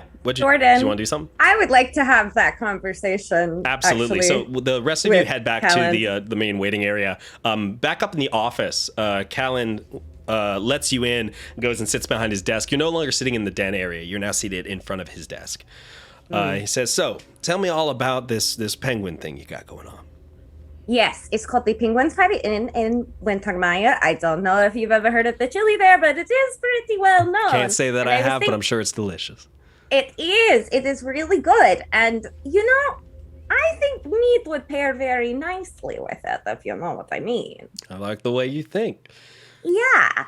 Tell me more. You're looking to expand up north? Are you looking for like kind of a whole continental expansion here? I mean, what's the big goal here? Well, we were hoping to get some more stuff set up here in Dawnspire, but I mean, locals can be hard to deal with. Am I right? You probably understand. You worked up in Penguin's Pride. You probably dealt with expansions all the time. We've got places in Hound Run. We've got a couple places down in Trade Town. We're trying to work on some ties with Silver Oak, but right now we're focusing a lot on Wintermire. That's what a lot of people seem to gravitate towards, of course, when people coming into the continent and stuff. Right. But yeah, I guess you are hitting a lot of roadblocks along the way, huh? Yeah, that we are. Well, if you ever want to get rid of those roadblocks, I might know of someone who can help you. I'm listening. And I will, is there like sheets of paper on his desk? Yeah, absolutely. I will quickly snatch one and I'm going to write a name on it. And I'm going to put it back to him. He's really good at making wishes come true. He takes it, he opens it up. It is. All right. Tell you what. Take one of these. He hands out his card to you. Just says Callan Silverson. Silverson Incorporated. You ever find yourself... And you would just drop my name as a referral. I will. Don't you worry. If you ever need anything, any help, let me know. I'll be sure to come running. Thank you, Callan. That was so lovely to meet you. Awesome. And I definitely will send word to my family for them to get in contact with you. Of course. Here, for your friends. And he goes and he grabs a big crate full of Silver Sun mead and puts it in your hand. It's just 4 bottles total, so yours plus 3 other.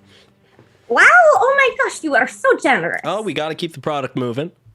Absolutely. All right. Well, it looks like my time is running out here. So, if you of course, you are such a busy man. I certainly am. You step out, and as you walk out the door, you catch eyes with the name that you saw earlier, Venick, the Dragonborn. As he walks past the hall, and you see him sort of eye you with a glare, and then step into the room. And you hear him whispering something to Callan, but you're not able to catch exactly. All right, I'm gonna go try to reconnect with the gang. Right, you walk back up. Elaine finally opens the door and plods her way into the room and sits down at her desk. Is there anything else I can help you with? No, Elaine, but you have been so helpful and wonderful. Of course. In Draconic, Yeah. I'd like to ask Elaine, what time does the boss usually leave? What? What time does the boss usually go home? No, he is very kind. Yes, thank you. I would like to ask if the boss is kind. Oh, about 11:30 p.m.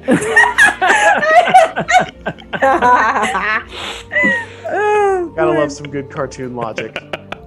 I'm gonna just say thank you. Yeah, of course. And Of course, dearie. Thank you. She goes back down and she grabs a pencil and just starts writing. Her hands are shaking badly. She's very old. Tragically old, even. oh, All right, where to next? what time of day is it? At this point, it's been a couple of hours of you traveling around and looking and researching, investigating. You're getting to about 6, 7 p.m. Okay, so we need to start prepping our hunting grounds then. Do we think we should maybe investigate the children that have been burning these fields? Do we know who the children are? You weren't given any names, unfortunately. We weren't given names, but I know Do we a know certain if they were- person that's very good at talking to people. Did we? Are were you there any talking about your witnesses? sword? No, I'm talking about you, Pepper. Oh, thank you. You're- I thought you were talking about literally putting a sword through someone. No, what? Everything I say isn't a threat. Okay. I'm gonna believe you. I'm just saying we could interview more people in town. How long until nightfall? Night is crashing quick. It's 7 p.m. You probably got maybe an hour and a half before it becomes dark. Or not. Now then, I crack my knuckles. Our base of operations will be the tree in that field there. We'll need to procure some raw meat with which to set up a hunting trap to try and catch the thing. I will act as bait. So, walk me through what your plan is here. We are going to set an ambush in the field, because that's where the wolf is. But the wolf was seen in town as well. It is not tactically sound for us to set 2 ambushes with a small party like this. I am not entirely convinced it's a wolf at all. I don't know if it's gonna go for raw meat necessarily. I mean, we can certainly try, but It didn't attack anyone. We've yet to find anybody that it actually engaged with. maybe it just wants friends, and it's going about this all wrong. It's just like you, Just- Xerus. Just don't name it wolf. Do not make fun of Voxy's naming convention like this. It would be really easy to identify if its name was that. So I'm just saying.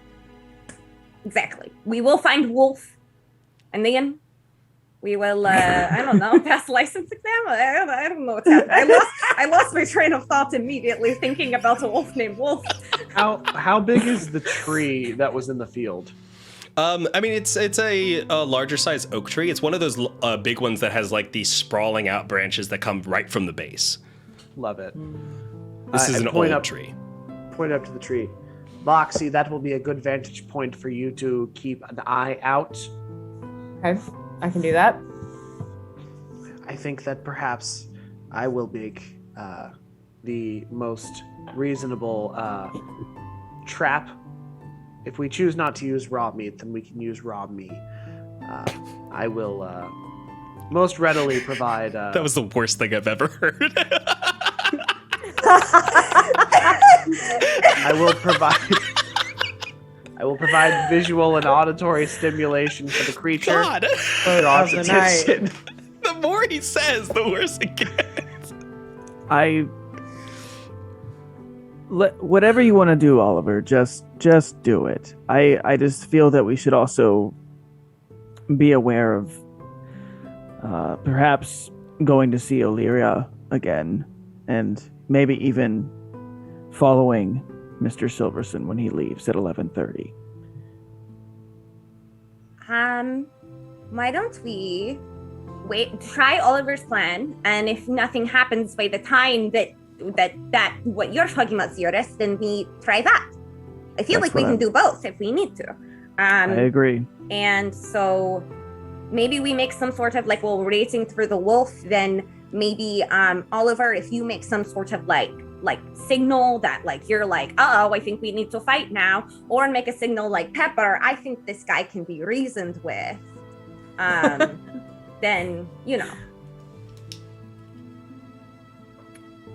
All right, Oliver, on you. And with that, you have our two plans set. We know what our goals are, and we are going to go ahead and take a quick 10-minute break, everybody. It is 8:37. We will be back at 8:47 p.m. Thank you so much for joining us. Stay tuned. We've got more D&D action coming at you. Hello, everybody. Welcome back to the Fellguard. I am Jordan Tries, your Dungeon Master, and we stream this every single Wednesday starting at 7 p.m. Eastern. We also are going to be running reruns on the following Monday, so if you don't get a chance to check it out live, you can always see it then, or you can check out the VOD.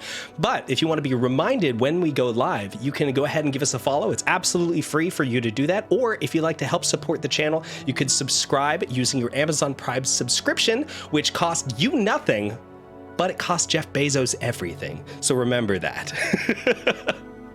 All right, folks, we ready to get back?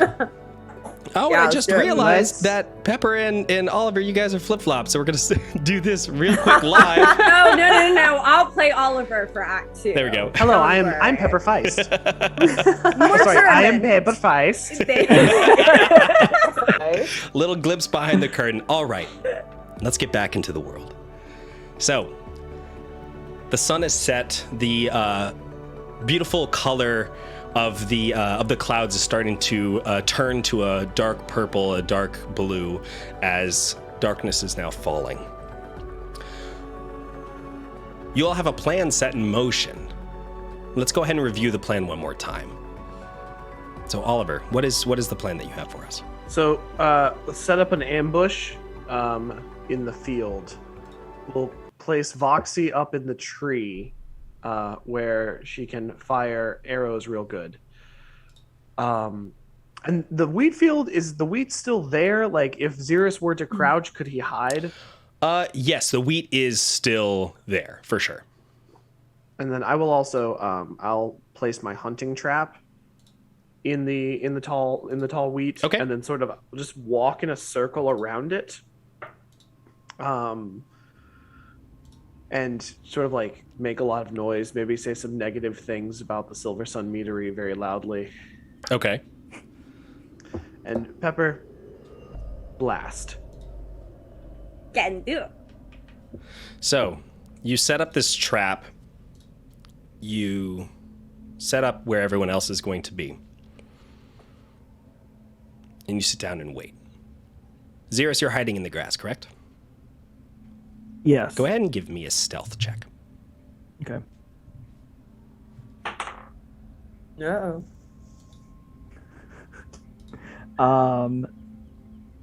18. Okay. Whoa. Nice. You crouch down in the grass, and everyone else watches as you just slink down and then nothing. It's almost like you were never even there. Very, very well hidden. You even have the ability to sort of move around ever so slightly, sort of tuning into your rogue senses, and being able to move silently through this grass. Voxy, Pepper, where are you two being set up? I'm in the tree, so I'm gonna get myself situated, sitting comfortably, but in a way that I can definitely jump down when I need to. Okay. And where I can see through the branches. Do we want to hang a rope for easy drop? Ooh. Sure. I mean, does anyone have a rope in their pack? Yes. I don't. Oh, you do. Wonderful. My explorer's that? pack. Yeah, you got a 50-foot of hempen rope probably. Take it, loop it around a I I do. branch. Yep. Oh, I have some rope. Yeah. Okay, who wants tie some knots periodically to make little footholds. There you go. It's not a hard tree to climb, but it'll certainly make getting down easier. So you're going up in the tree. Go ahead and give me a stealth check as well. Me as well. All right. Let's see.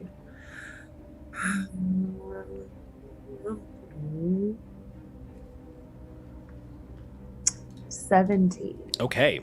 You are able to slink up into the tree and hide up amongst the branches very, very easily. You're used to hiding up in trees. I mean, you're a ranger at heart. Your mentor back in Glint Harbor taught you a lot of things and taught you that when hunting game, one of the best things to do is to get up high, because it completely gets rid of the creature's vision on the ground floor, because that's where they're going to be looking for any potential predators, right? They're not going to be looking up above them. So you instantly know that's where you're going. Pepper, are you staying up in the tree too, or are you going someplace else? Can I be behind the tree? Sure, yeah. But like peeking out? It's a very, very slightly? large tree. You can absolutely hide back there. Go ahead and Okay. give me a stealth check. Oh, my word. 23? 23. Again, same as Xeris. I rolled a 19. You duck back behind the bushes. Somehow more stealth and than I just am. disappear. Big tree, Just dude. disappear back behind the tree. Oliver, you watch as your three companions completely vanish from space around you. I, under my breath, I say, "Very good. They are following the plan exceptionally. I am very proud of you all." All right. And then I'm going to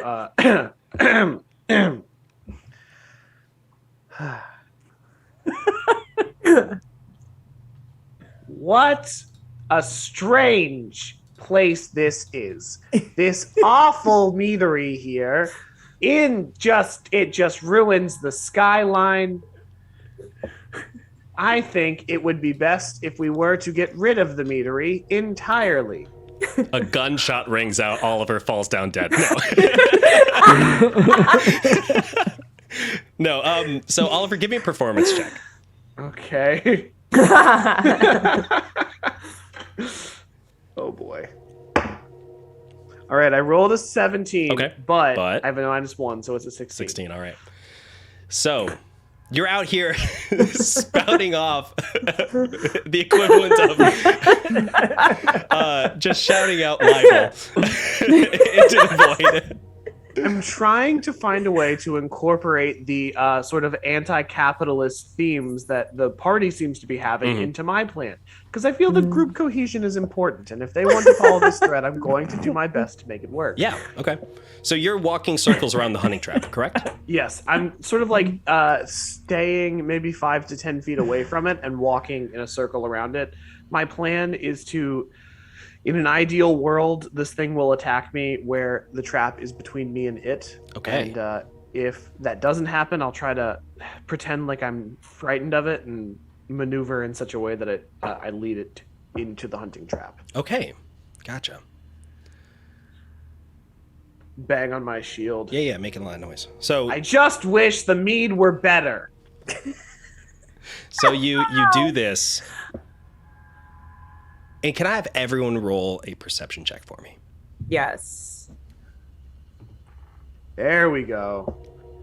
Guys picking their game up now. 11. 11. 19. 19. Beautiful. Yo. Let's go. 19 twins. Yes. Teamwork. So Xeris, your position in the grass does make it difficult for you to see very far. Voxy, your hide up in the tree is obscured slightly by the branches around you, so you're only able to see like one little spot. But Oliver and Pepper, you all get a very, very good view of the surrounding area. Pepper, you're peeking your head around the tree as Oliver is sitting there spouting off his anti-capitalist speech, walking around this hunting trap. And Pepper, you notice first the sound of a twig snap behind you. You stop and freeze, your breath catching in your chest. And you slowly turn your head just to glance over your shoulder. Just out of the corner of your eye, couple meters back behind you, you can see the faintest glimmer of red. And you hear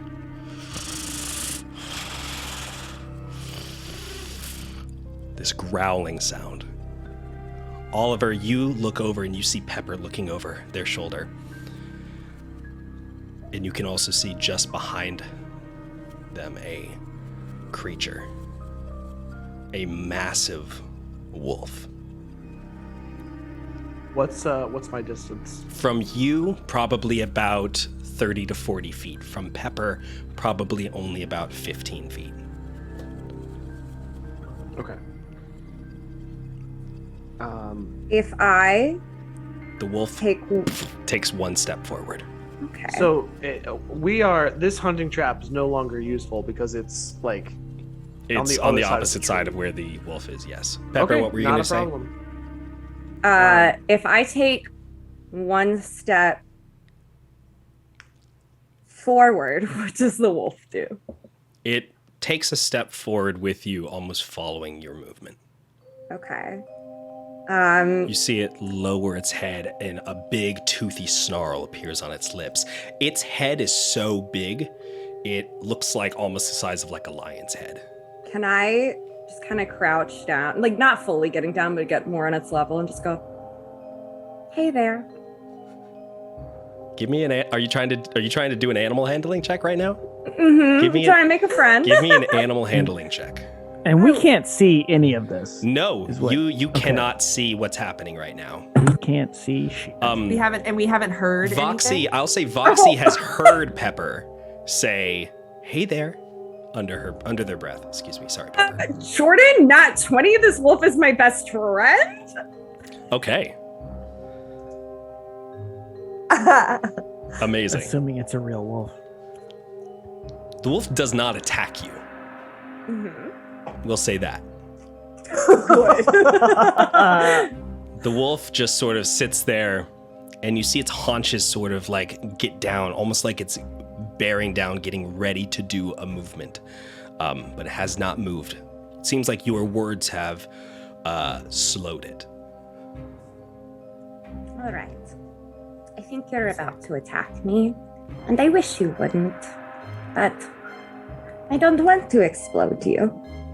But I think I might have to. And that's very sad, isn't it? The wolf lets out a and sort of All takes right. another step forward. Eldritch Blast! All right. Let's go ahead and roll to hit. Right. Switch dice.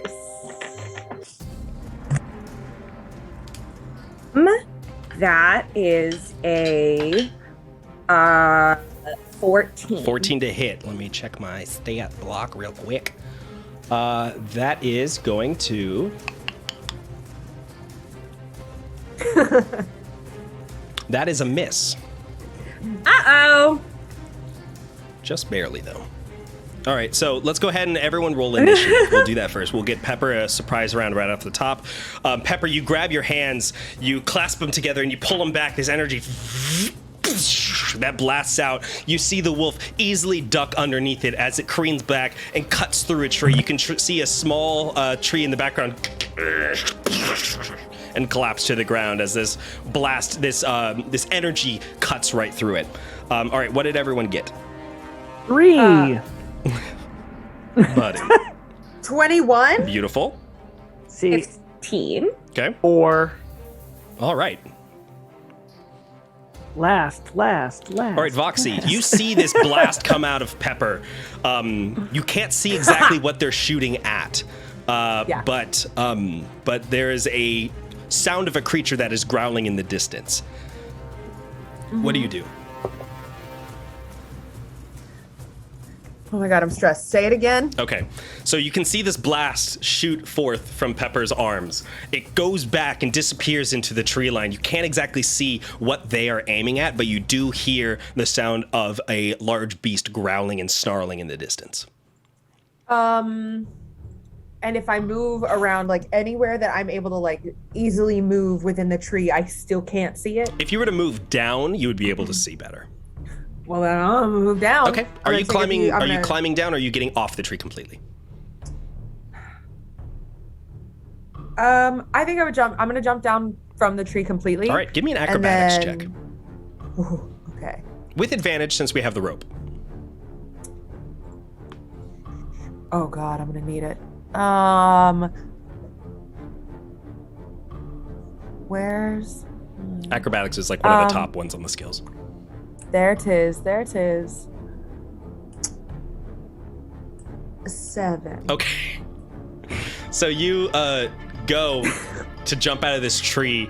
You grab onto the rope, and as you fall down, sliding on the rope, you catch one of the knots and accidentally let go and fall right on your back. The wind getting knocked out of you.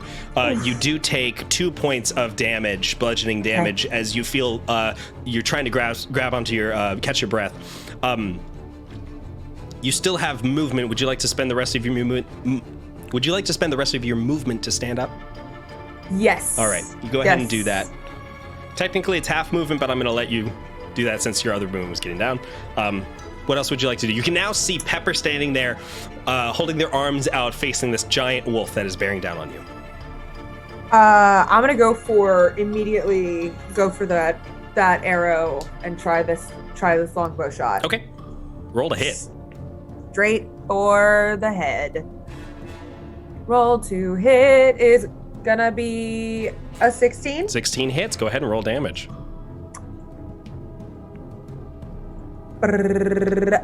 10. 10 points of damage. All right. So you pull back this bow, and looking down the sights of the arrow, you release it. It flies right past Pepper's head. You can see a bit of Pepper's hair in the distance, or in the breeze of the arrow, as you see it fly right into the center mass of this wolf.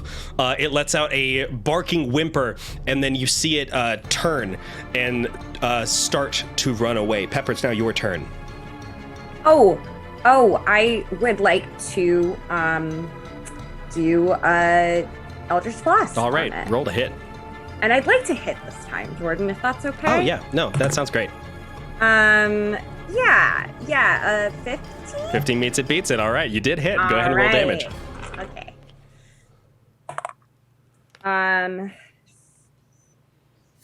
12 points of damage. 12 points of beautiful. You guys are killing it.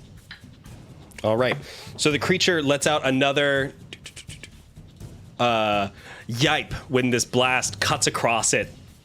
You can see. Go ahead and give me a perception check, Pepper.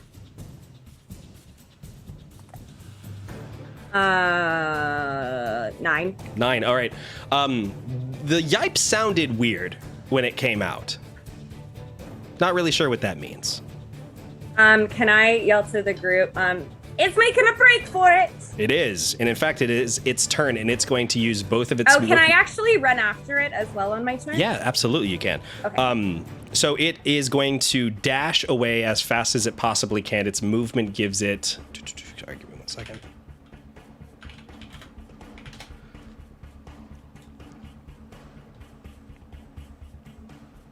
Beautiful. It is sprinting away as fast as possible, outrunning both of you who are sprinting after it, unfortunately. It makes its way over towards the town, and you see it leap the fence and dive into the buildings, getting into the alleys. If you wanted to spend your next couple turns dashing, you could probably catch up with it into the town itself. All right. Are you talking to all I'm of us? talking to everybody. Where it is Okay. left the area now, and you were chasing after it. Okay. I have, technically, I have like the cunning action, which is an additional dash. Okay. So could that possibly make me any faster? Yeah, absolutely. So you dash in front of everybody, getting as fast as you possibly can, using all your movement, then using your action to dash, then using your bonus action to dash again. At this point, you reach the edge of the buildings, and you can hear screams coming from inside the town itself of Mill Hill. Voxy, Oliver, and Pepper, you all catch up after just a little bit less time, and reach now the edge of the buildings itself. Where did it go? Is it 90 feet away from me? Or less? You have lost sight of the creature, unfortunately. Oh, no! It has gone Okay. into the alleyways of the buildings. In the distance, can though, I- you can hear people screaming now. is there enough buildings where I could just like scale a building and like hop along the rooftops? Absolutely, you can. Yeah, they're pretty tightly clustered in this area, right near the main, where the lonely frog is. Go ahead and give me an acrobatics check to climb. Can I give him a boost and help action? Yeah, absolutely. Help action. You get a advantage on this. Okay. Nat 20. Beautiful. Yes. Ooh, Oliver nat Oliver 20. runs Thanks for up. that advantage, because my first roll was garbage. Oliver and Xeris, you two lock eyes, and thinking back to some of the training that you've done over the past 8 months, instinctually, you know exactly what to do. Oliver runs over in front of a wall and sits down on one knee and holds his hands out like this. Xeris runs, jumps, plants one foot into it as Oliver uses all his strength to boost him up. Xeris jumps up and lands deftly on the roof of this building. You can now see out. You can see a blurry shape moving in the alleyways, running past a group of people who all let out a shriek. It looks like you've got a couple more buildings to go and then a left turn and you'll reach the creature. But the creature's not attacking anyone. No, it It's has just not running. attacked anybody yet. Okay. Tracking the shit out of Do it. the rest of us see like where Xeris is going and can like follow him like on the ground? Sure, if you'd like to.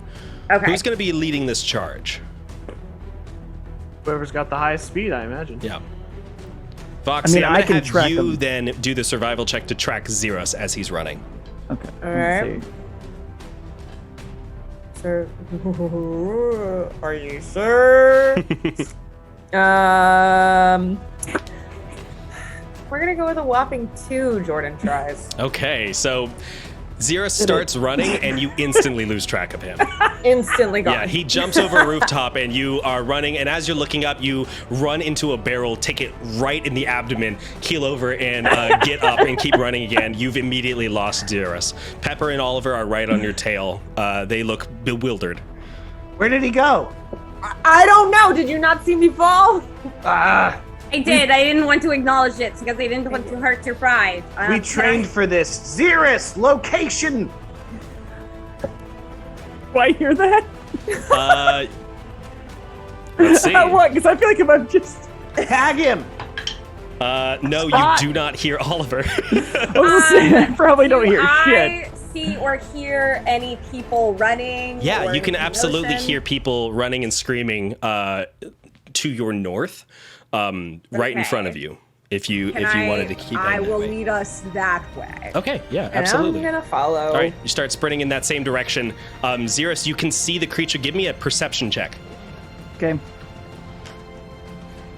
You can see just the top of the creature as it's running between alleys. This is a big dog. 12. 12. Okay. All right. So you see it round a corner and go into an alleyway. You can only see just the top of it amongst these rooftops. Suddenly there is a blinding flash of red light in that alley, and you lose track of the wolf. Pepper, Foxy, Oliver, what are you three doing? Still heading towards where the people in the screaming were, like to the north. Okay, go ahead and let's have all three of you give me, let's call them perception checks to keep track of what's happening here. 13. 13? 13. Wait. 10. 14. 14? Oh, never mind. All right, so Pepper, Oliver, Voxy, you three are sprinting after this crowd. You round a corner and you suddenly see a group of people running towards you. You're all able to dodge out of the way for the most part. Voxy, you get bumped by somebody. Can I Yeah. Can I like shield up and like barrel through the crowd to make 100%, a way yes. for the rest of the group? Yeah, 100%. So you're up in the front with the shield, blocking people as they run around you. Voxy, right on the edge, the fringe, you get hit in the shoulder by a person running past. Go ahead and give me a... No, you don't need to make a check for this. You get bumped by this person. They turn and they look back at you as they're running, and you can see that they have a hood that is pulled up, and around their neck is a large necklace with a ruby inlaid in it. They turn and they start sprinting away from you with the crowd as they move. Xeris, back to you up on the rooftop. What are you doing? Can I want to drop down where I see that, because I saw a blinding red light and then it went away. Yep. Can I just drop down exactly where that point was? Absolutely. Can I identify you can. that? Okay. You jump down and you immediately see a single set of humanoid footprints that comes through this muddy alley. Is there any like blood as well, like from an injury of any kind? Okay, just footprints. Nothing. No. Actually, no. There is some blood. We'll say. Give me a survival check, and we'll see if you spot where it's going. Because I'm either tracking footprints or I'm tracking blood. I think that's the. Let's see. Survival. 8. Okay. So with an 8, you don't see much blood. You see some blood on the wall. Looks like something rested against it briefly. And you can see mostly the thing that you're tracking here are footprints. Okay. I'm just going to follow the footprints. They head in the direction of the crowd. All right, so Pepper, Voxy, Oliver, what are you three up to? Probably just running in the opposite of where everyone's running. Yep, so the crowd passes by you. Looking out for Xeris. You head towards Xeris' location. You round the corner to see Xeris running your direction. You meet in the Where center. did it go?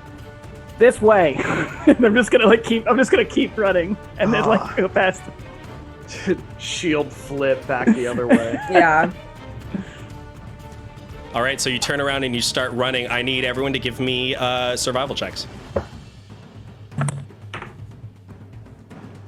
19. 17. 16. All right, Xeris, you're leading the charge here. Seeing where the footprints have already gone, you know what to look for now. You know what sort of size, shape, foot that you're looking for. You round a corner and you see the crowd has gone out into the street at this point, but you can see that in the distance, running away from you, there is a hooded figure running down the street. How far back? About 60 feet from you. Okay. Running down the road, heading up towards another cluster of buildings that's up there. Okay. However, the fastest way I can get to this individual is, whether that's climbing on top of something or otherwise, I'm just gonna dart straight for him. Okay. Probably quickest is gonna be just going straight on the ground, running at them. Go ahead and give me a. Well, what's your movement speed? Movement speed. 30 feet. Gotcha. Give me a dexterity saving throw. Okay. 14. 14? Mm-hmm. All right. You can see this hooded figure as they're running. They suddenly trip and slide as they try to round a corner, and they go tumbling into a wall and slam into it. At this point, you use this opportunity to gain on them as they round a corner. They come around a corner, and you can see now out in front of you is a large plaza area. In the center, there is a well, and there is a couple more buildings out and around you. The other group starts to, Pepper, Voxy, and Oliver, you all follow up behind him, and you can see this single hooded figure get up and turn. And when they turn around to face you, you can see that around their neck is a large necklace with a bright red ruby that is glowing. And they pull their hood off, and you see a red and gold dragonborn go, "Damn it, fine. If I couldn't scare you, I'll kill you." And he alights his hands. And we're going to go ahead and roll initiative one more time. Okay, I was going to say, how quickly could I throw a dagger to knock this gem off of his, to clip the gem off of his neck? We'll see where you fall in the initiative order. But we'll do this first. So everyone go ahead and roll initiative. 12. 12, gotcha. I'm on it today. 4. I got a 19. Beautiful. Yeah. I got my one cool thing of the game done, so the rest of my rolls are going to be for shit. All right, so now we are going to transition to Roll20. where you all will be able to see the battle map where we are all taking place. Yes. Awesome. So standing in front of you. Oh my god, I hate Roll20 sometimes. Oh, I fully thought that was like the monster, but it's just Cirrus. It was really small. It looks like a big red and black beast. But it's just a tiefling with a mask on. So we have Xerus, we have Oliver, we have Voxley, and we have Pepper. And then standing up to your immediate west, almost right in front of you, you can see is Venick. He whistles out, and you can see two figures run up with him and get on either side of him. Is this the guy that was like really rude to us in the meadery? Yes, it was. Oh, good job. So, Oliver, you have the first move, the first action. All right. So, big man there, he seems to be like the primary threat, yes? Absolutely. All right. 1, 2, 3, 4, 5, 6. Okay. Let me do a little measurement right here. Okay. I'm going to move... First, I'm going to move right here. 1, 2, 3, 4. Sorry, here. You climbing up on the table? No, just standing beside it. Okay, gotcha. And then I'm going to chuck my spear at this guy. And then as soon as the spear's away, I'm going to use my item interaction to just draw the next one. All right, love it. My other spear. All right, so the spear, I have a +5 to hit with that. So I got an... Oh, come on, baby. Oh, wait, no, that's way better than I thought it was. That's a 14. A 14, all right, let me double check. 14 does in fact hit, or excuse me, no, it does not hit. Okay. Well, that's a shame, but I've got my second spear out. You throw your spear and you see him with his hand suddenly throw up a blast of arcane energy that directs the spear and it slams into the ground right next to him. And you see him grin his teeth a bit, baring them menacingly. That's a bit much. We don't have to do that. But I'm just I'm drawing my second spear and I'm ready for his approach. All right. Or for anyone's approach. Gotcha. Pepper, you're up. Okay. I would like to go 1, 2, 3, 4. Right here, I think is comfy for me. Okay. Yeah. And I'm going to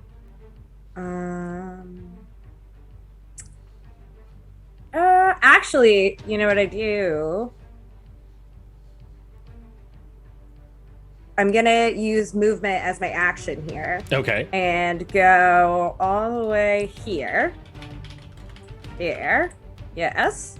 And then I will bonus action Hex Venick. Okay.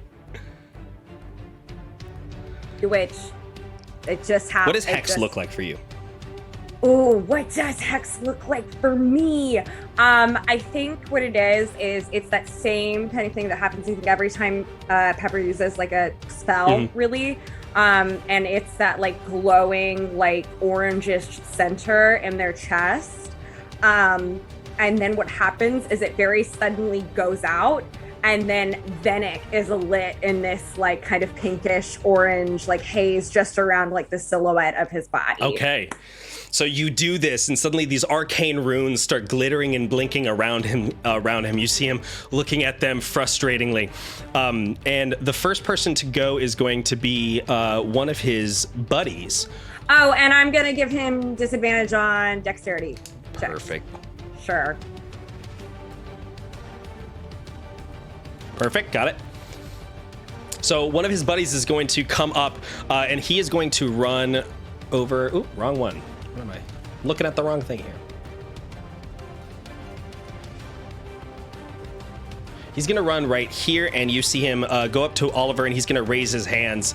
And as he does, a small little mote of flame appears inside of it, and he is going to throw them up at you.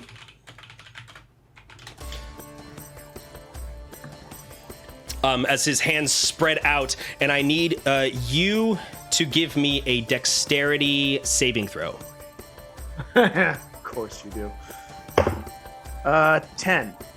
Gotcha. That does not pass, unfortunately. And you are going to take 3d6 fire damage. Okay. So he lets out his hands, and suddenly this like thin sheet of flame shoots forth from his outstretched fingertips, causing 7 points of fire damage that blasts across you. Your shield's able to take a brunt of the hit, but you still get hit pretty strong. There's a stench of burning hair in the air now. Next up is Venik, who is going to move back a bit away from everybody, and he is going to then raise his hands and say, you don't know what you're stopping here. Just leave. And he twists his hands around and then slams them into the ground. And as he does this, there is a arcane rune that appears right next to Voxy and Xerus. And I need both of you to give me a wisdom saving throw.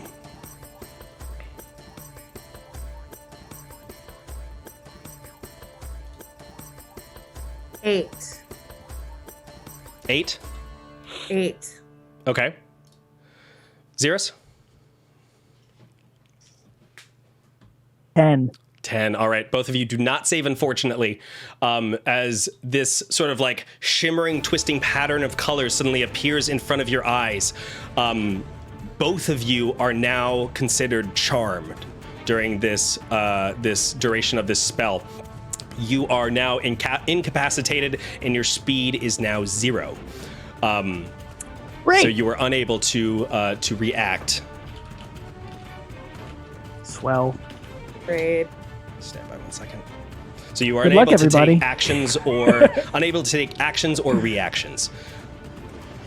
So stand by 1 second.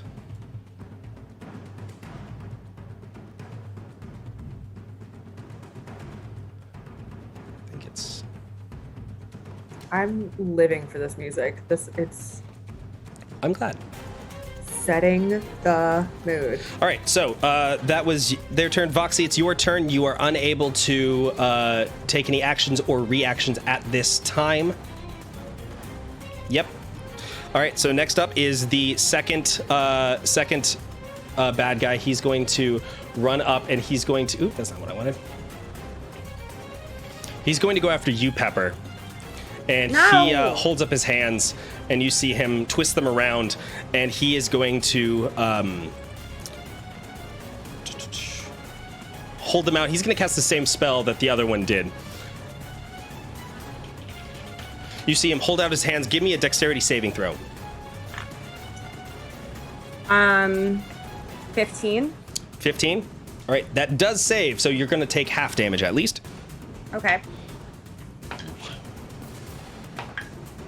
He casts this mote of flame that shoots out towards you, this big old ball of fire that goes blowing past you. You are suddenly struck with it, and as you swirl your hands around using this flame that you were so used to navigating with your own magical powers, you concentrate and force some of it away, only taking 5 points of damage. Okay. Your clothes are singed right at the edges, and you feel like this heat is getting hotter and hotter as it goes. Next up is... Oliver, top of the round. The magical effect that's affecting my two compatriots, Yes. that's coming from the leader, correct? Correct. All right, I'm running up to him, and I'm going to attack him with my spear. All right. Go ahead and roll to hit, my dude. 14. 14 does not hit, unfortunately. He dodges underneath it as you were just missing just by a hair. Okay, and then with my bonus action, I'm gonna whip the spear around and try to crack him with the butt of. Yes, go ahead, roll to hit. That one's a 10. 10 does not hit, unfortunately. He dodges back away from that one as well, and you can see him now. At this point, his teeth are bared again, and he is like, why won't you just leave this alone? Next up is Pepper. Well, I would like to Eldritch Blast this man. I'm going to say, no, fire's my thing. You can't have it too. All right, go ahead, roll a hit. Okay. Natural 20. Oh, that is amazing. All right, that hits. So the way we do crits in this is I like crits to have a little bit more oomph to them. So a crit is the max total of the die that you would roll. So for instance, if it's a D8, your total would be 8, and then you add your multipliers to it. So any of your extraneous dice that are added on. So if it's a 1d10, 10. 10 plus your extra dice. Your extra stuff that goes into it. So my extra modifiers and your stuff? modifiers would be added to that. Okay, 15. 15 total points of damage? Okay. So you take your hands. This is Eldritch Blast again? Yep, you take him. You see just for a second his eyes widen, and suddenly there is a ball of energy that cuts across his body. You see him twist up in the air, very similar to that Harry Potter duel in Chamber of the Secrets, where Malfoy gets spun up in the air and goes and lands on the ground. This man does the exact same thing. He gets blown back, twisting in the air, and crumples in a heap on the ground. He is currently dead and out of combat. Currently dead. Currently dead. He'll be back. Tune in next week to find out if this person returns. All right. So, Pepper, anything else you want to do on your turn? I think you have some movement if you want to try it. Yeah, I will scoot here. That's where I'm gonna go. All right, perfect. Next up is the other. Actually, wait. You're gonna be annoying right there. Okay. Big difference. All right. So,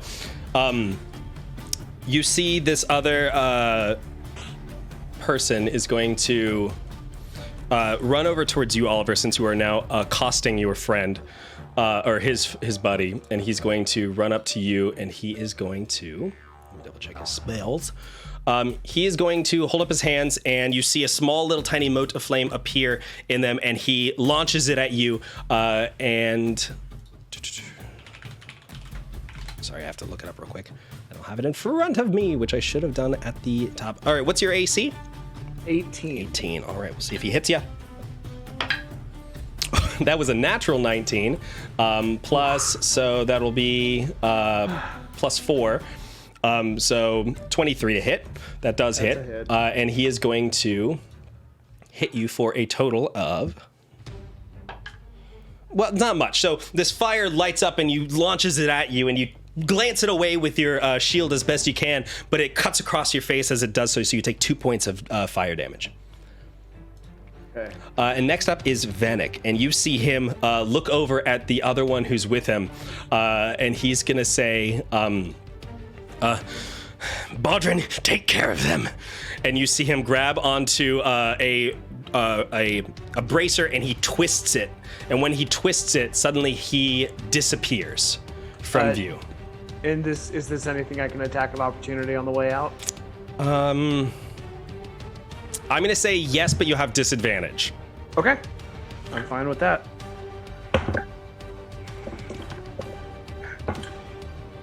2. 2 does not hit, unfortunately. He vanishes in front of you, and you see footsteps where he was standing as the footsteps suddenly start moving away from you. They are disappearing into the trees around you, into the town. Next up is Voxy. Finally. As both of you are no longer affected by the spell that was hitting you. Huzzah. Is there any chance I can turn to Voxy as he's disappearing and yell, "Mark him"? Ooh. Point where he's at. Sure, and yell, "Mark him"? absolutely you can. It's Foxy's turn. Okay. And what can I? So are you What do I casting do? are you casting Hunter's Mark? Yes. I don't. Do it. Do it. That's what you're doing. I don't have Hunter's mark. You didn't take Hunter's mark. You told me. I definitely told you to take Hunter's mark, but that's okay. You did, but I don't have it. I'm sorry. So, okay, that's fine. You don't have it. We can't go that route. All right. So, Voxy, what are you doing? That was a great idea. It'll so be what I'm fine. gonna do is, am I on the ground? Do I have to get up? Do I like? Nope, you are fully standing. You are no longer affected Wonderful. by the charm. You're no longer incapacitated. I'm immediately longbow straight for him. All right, which one are you? Are you aiming for the one who is still visible, or are you aiming for the one who has vanished into thin air and is Still visible. footprints moving away? Still visible. All right, so go ahead and roll to hit. All right. 16. 16 hits. Roll damage. And the damage is 11. All right. So you pull back your bow, notching it with an arrow, and you release it, and you see this arrow stab right into his throat. He lets out a gurgle as blood pours forth. You see him raise his hand as a small little mote of fire appears in it, and he launches it out, and it just goes directly into the mud. And then he collapses down into the ground, laying as he just sort of sitting there with his arrow sticking out of his throat. Next up is Currently Oliver. dead. He is currently dead. He is currently dead. Can't wait for that to be the running joke for let's the rest of question this him damn later. campaign. Okay, so here's my question. Yeah. I can see the footprints? Yes, you absolutely can. Okay. How far away, based on the footprints, is he? The footprints are now left the area or heading into the alleys of the town. Okay, how many, can I reach where he is? If you were to run and dash, you could probably beat him. Or have at to least run. get close to him. But I'm going to need you to do me a survival check. Okay. Survival check is a, oh wait, hang on, what is my survival? Sorry. D&D Beyond has me on, different pages. Survival is +1, so I have a 17 on survival. All right, beautiful. Give me 1 second. Amazing. So you see mud that is splatting and splashing up as it rounds a corner, sending a spray of mud out. And you can now see that because he's been running so hurriedly, the mud has splattered up onto his legs and his cloak. So it's just floating mud that is moving through the streets now. Love it. So it's very, very easy to track him. Okay, would I have to dash to get to him? You would have to dash to get to him, yes. Okay. Okay. And okay, here's a question. Caltrops and ball bearings. Do I only can put them down right next to me? Yeah, and also they're not going to be super effective in the mud, I will say. Okay, fair enough. If that's the case, how far away is he now? I guess 60 feet. Yeah, but you're losing track of him as he's going between buildings at this point, so you're gonna sprinting after him. You're maintaining a good distance of about 20 feet just behind him as he's running and rounding corners. You guys are at this point all, I assume, collectively following after Oliver, yes? Yes. All right. So you all sprint after Oliver as he starts rounding these corners. You're now running through the back alleys of this town, sort of like jumping fences in backyards, as it were. Okay. Okay. Yeah. Okay. I'm going to use my action to dash. Okay. I'm going to remember that I'm a fighter. Sure. I'm going to use my bonus action to second wind. Okay. So that's a D10 plus 2 health back. Okay, beautiful. You sort of pound your chest as you're running and... Let's go, Greyhawks! Let's go, Greyhawks! Let's go, Greyhawks! All right, and I'm going to get back 9... Oh, no, that's going to take away 9 health. Sorry. I'm going to get back 9 health as a result of that. Wait, that can't be right. Hang on, I'm sorry. Yeah, I should... I accidentally put myself back at full health somehow. It's all right. Apply changes now. Heal myself for 9. There we go. All right, cool. And then I'm going to, after dashing, I'm right there with him, right? You're within 10 feet of him, yes. We'll say that. I'm within 10 feet of him. Yeah. Okay. Okay. I'm going to, in that case... No, we'll say that you're right there with him. In terms of action, you've caught up to him. Okay, cool. So in melee that case, range, we'll say. I'm gonna action surge. All right. And grapple. All right. Interesting. So let me see. Give me I would normally give you a disadvantage with this check, but No, I think I'm gonna have to keep disadvantage because you can't see above his knees. Okay, that's fine. So let's keep it disadvantaged for a grapple check. He's gonna roll against you, okay? Okay. He rolled a... Oof. He did roll a dirty 20. Okay, here we go. 24. Amazing. You run up, tackle him, splat, right down into the mud. You can hear the gurgling sound as his face is deep right into the mud. Pepper, Xeris, Vox, you all catch up at this exact moment. What are you guys doing? Consider this technically, well, actually, no, it is now Pepper's turn. Is he still like struggling? He is currently struggling against Oliver. Can I turn him around so he's facing towards Pepper? Yeah. I would like to Eldritch Blast. All right, roll the hit. I would like to specifically get the gem if I can. If I can't, then that's totally fine. Okay, hold on 1 second, because technically he's prone. Oh, did I knock him over in the grapple? Yeah, you guys both went tumbling into the ground. So will I have disadvantage on that? That's what I'm checking. Because grappled, blah, blah, blah. Perfect. And then prone.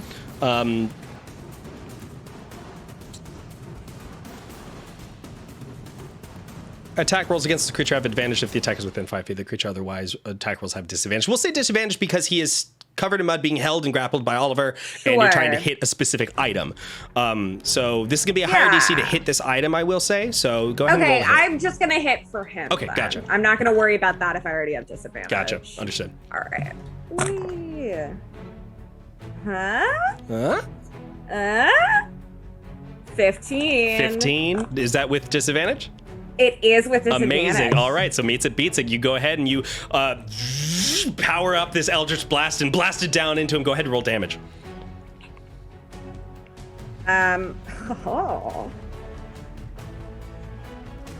14. 14. All right. You see this blast of energy slam into his chest. He lets out this roar of pain, and you see him like fighting back against Oliver. Oliver, you also feel this white hot heat across your arms briefly. You're gonna take just 1 point of damage as it burns across your forearms. He doesn't go.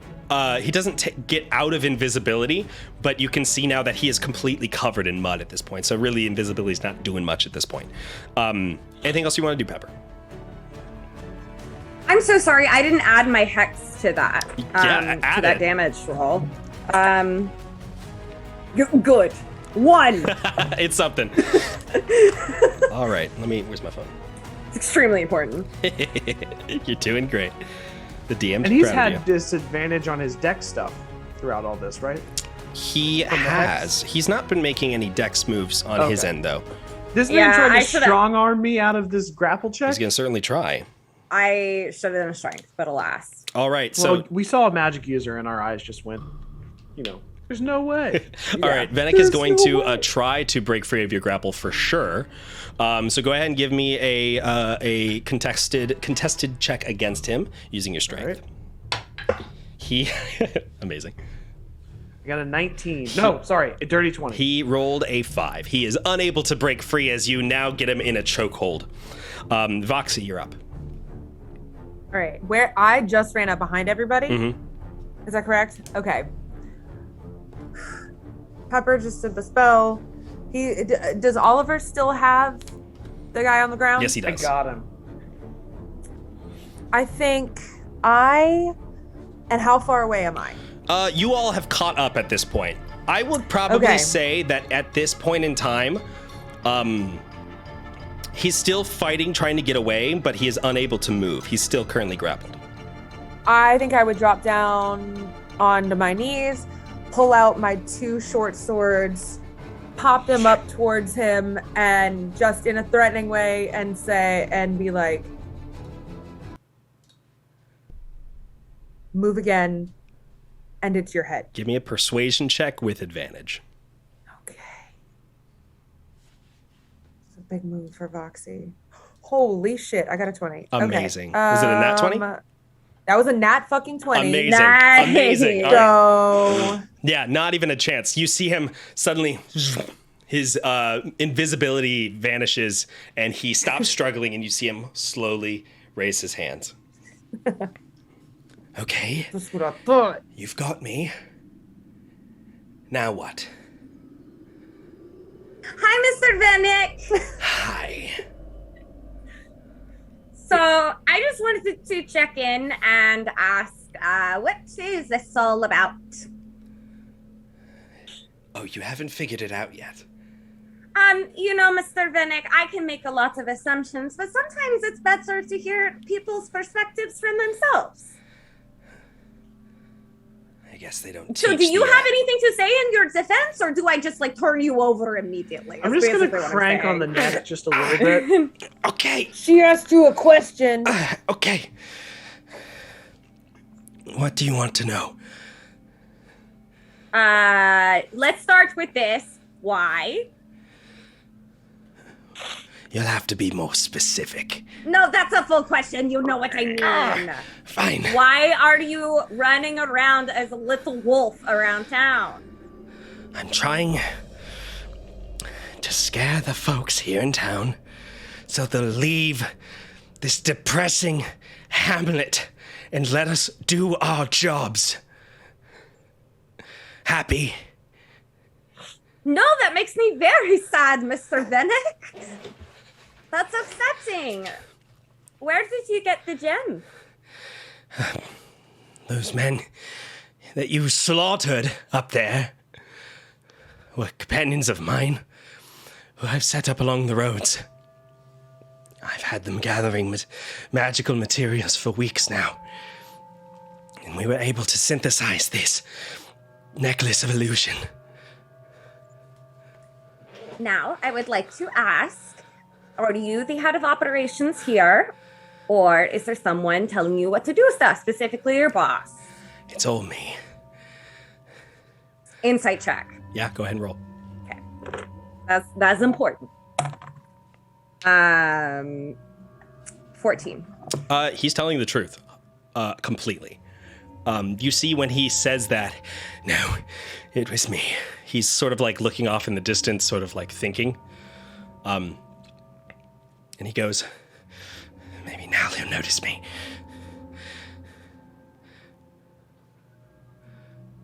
Oh, I'm sorry. I imagine it really sucks to work there and not feel appreciated. Not appreciated. I gave my life for this job. I just wanted to be seen. I just wanted a promotion. I figured that maybe if I got the townspeople to give in and move out, he would finally see that I've given everything for this place. Well, see, that's where you're wrong, Mr. Vanek. You shouldn't give up your whole soul for your job. That's a very bad thing. No, he'll come around. I've got him right here. We're right there, right? Yeah, absolutely. And I'm gonna say, a great philosopher once said that the oppressed can never get freedom by appealing to the good nature of their oppressors. I'm gonna throw some snaps up for that. Oh, Oliver. Xeris, what's going on through your head? You've been watching this for a bit. I'm just impressed that I had to do absolutely nothing for this entire combat scenario. No, I want to. Can I pat him down and search his person while get he's that being necklace held? off. 100%. Yes. And get the necklace off of him. Yes, you may. Oh, can I see the necklace? Sure. Yeah. Maybe I can. Can I do a little Arcana check to see is this truly just a necklace of illusions? Yeah. Yeah. Absolutely, you can. A 15. 15. So it's definitely a doing an Arcana check with it. You can tell that this is a cobbled together spell. This is something that maybe 3 spellcasters had put a lot of work into in order to get it up off the ground to make it work. But it doesn't seem to be that well taken care of. The spell itself that is attached to it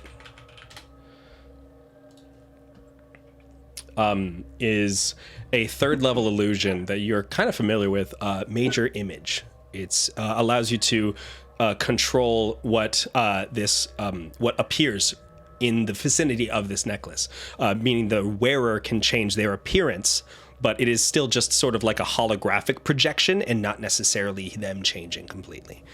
Okay, I'm gonna pocket it. Okay, you put it into your pocket. Can I grab check him for weapons and Did take I find those anything? for my own? Yeah, we're getting to you, Xeris. So you Okay. are going through his pockets.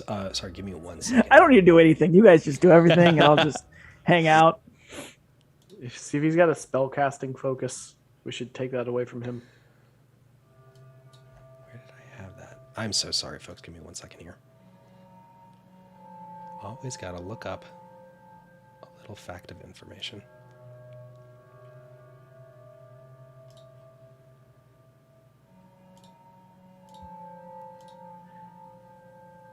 I love that this guy like thought he was the hottest shit.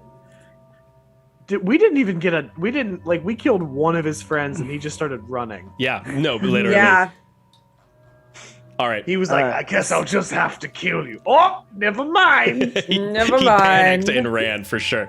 Okay, so you go through his things, searching into his pockets, and you find in one of his pockets is a small note.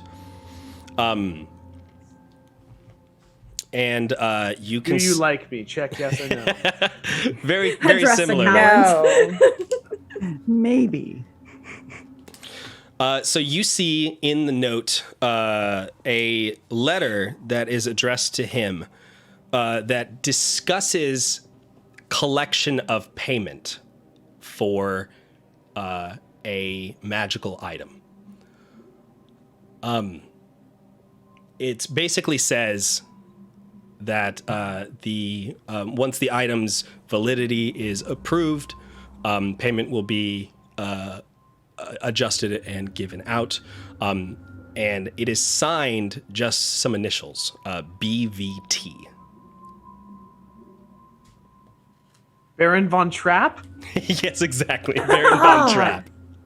Do you have to go- think? Oh no, I don't want to go there. They say the hills are alive. The mill. Do you think he was planning on selling the amulet?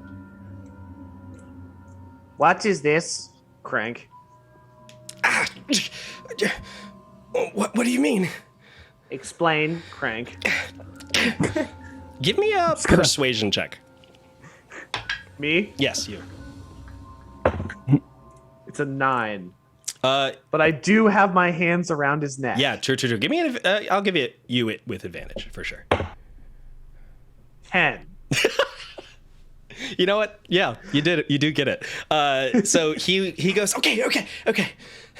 Yes. I was reached out to by a benefactor.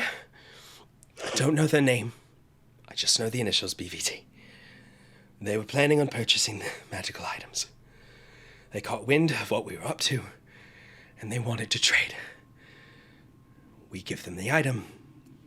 We get money in return. Which item, Crank? The necklace. Oh. They wanted it. Please. I didn't hurt anyone. Okay, I just trying to scare them. I point out the burns on my face. To be fair, you attacked me, so. No, we were trying to catch you, Mr. Vanek. And it doesn't matter if you didn't physically harm anybody because you caused mental and emotional damage on the town. And you tried to scare people off from their homes. That's still a bad thing. What about my emotional and mental damage, huh? Well, that was not done to you by this town. That was done to you by your employer. No, this town has done enough, and it deserves everything that it gets. You are not doing a good job of convincing me that you are a good person in the right now. Listen, just let me go. I can pay you off. I can give you money. How much do you want? Point of order. That is not an option. Our passing, receiving our licensure in the Fellguard is dependent on either killing or capturing this man. One of them is going to be significantly easier. Should we flip a coin? Yeah, flip I don't or like capture.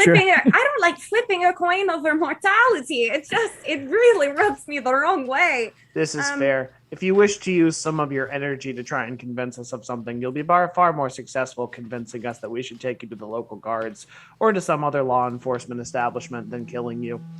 The problem being that killing you is going to be far easier. Gotcha. Sorry, I grabbed something on my note real quick and I just had it. By the way, the note was it's FVT, not BVT. My mistake. FVT. No, Franz von Trapp.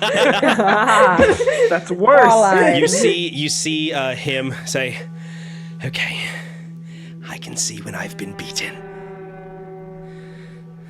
So now what? Are you gonna take me to the gallows? Are you gonna arrest me? Where do we go from here?" Can I just knock him the fuck out? Absolutely. You take the end of your rapier and just right over the head, and he and goes completely limp in Oliver's arms. Boring conversation anyway. Yes. Oh, this. Could it be Tie him up up and get out of here. Yeah. All right, so you take your 50-foot of hempen rope. Who's doing the knots? I'll do the knots. Okay, go ahead and give me a sleight of hand check. Let's see, what's the check for that? Dexterity. I have a very good sleight of hand. I mean, for future reference. You are Okay. Well, I mean, if you wanna No, I didn't know what was used for tying someone up. So Yes, that's good to know because I got a 10. Okay. So Is not this? bad. I mean, is this something where we can just take the time to make sure? It gets Yeah, done well? absolutely. So give me it with advantage. Okay. Roll and take the higher number. Doing them kids on bikes rules. 12. 12. All right. To the best of your ability, you tie it fairly tight. It's over a 10, so that's fine. It's a rope. You know knots. You tie it up. He is fully tied up, unable to move. Shorta. Yes, Pepper. Can I pitch you this? What's up? If I ended the hex on him and then hexed him again, Okay. could I give him disadvantage on strength checks? I don't see why not. You'll have to burn the spell slot, obviously, but yeah, I think that's fine. Okay.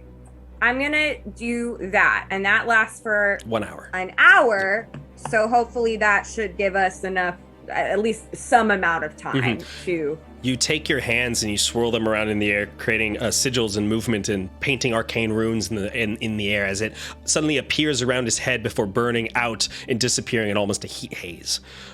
You see him. Please. And then he passes Oh, out. it doesn't hurt. Calm down. What? Okay. Yeah. Oliver doesn't really trust that the local guards are going to be able to handle this guy because he can do magic. Did we find his spellcasting focus on his person? Going through his pockets and stuff, yeah, you were able to find a small arcane stone with runes that are inlaid upon it. Okay. And you take that and pocket it from him. So, to the best of Oliver's understanding, if we take that away from him, he's not going to be able to cast spells. Yeah, again, to the best of Okay. your ability. In that case, whoever is the... I mean, do we need to show this guy to the Fellguard? How do we get receipt of mission complete? I mean, if you were to take him just to guards or local constables, you'll be able to... word can get around. You can contact the Fellguard from there. You also have that sending stone with you. Oh, yeah. Forgot about that. I'm going to crank it up. All right. You speak into it, and it alights with this arcane energy deep within this glowing yellow energy coming from the center that fades out to a red at the edge of the stone. And you hear a voice on the other side that says, "Recruits, how we doing?" Hello. This is not an emergency. Mhm. Please don't take this to think that we're using this in a time of dire need. All right. We have apprehended the wolf the situation is less wolf-based, but it turns out that there is a man casting spells to pretend to be. The question that I have is, what should we do with him? Well, he's not a monster, so we can't necessarily kill him. Obviously, if he's causing trouble, this is something that we can take up with the any local police in the area, or if you'd like, you can have some knights be sent out to you, and we can collect them there and just rule it and get it passed along the chain of command to where it needs to be. This sounds like it's a bit bigger than local guards, I might guess. Will the use of Fellguard resources negatively affect on our performance review? Absolutely not. Then please send knights. All right, we'll get them sent right over. You hold tight, all right? you. Give us the location, and we'll see you in a bit. We are in. What's the town called? Mill. What's the town? Where are we? Mill Hill. We are in Mill Hill, and then I sort of describe, distance and direction from the town square. Okay. Yeah, you describe it adequately. There's a couple of minutes of you sitting there. You see Venick sort of stir a bit in his ropes, and then this light flashes in front of you, and you see a wood elf with blonde hair that is tied back behind his head, wearing green and yellow robes, flanked on either side by two guards who are fully decked out in plate mail with green half capes coming off of one shoulder, walk up.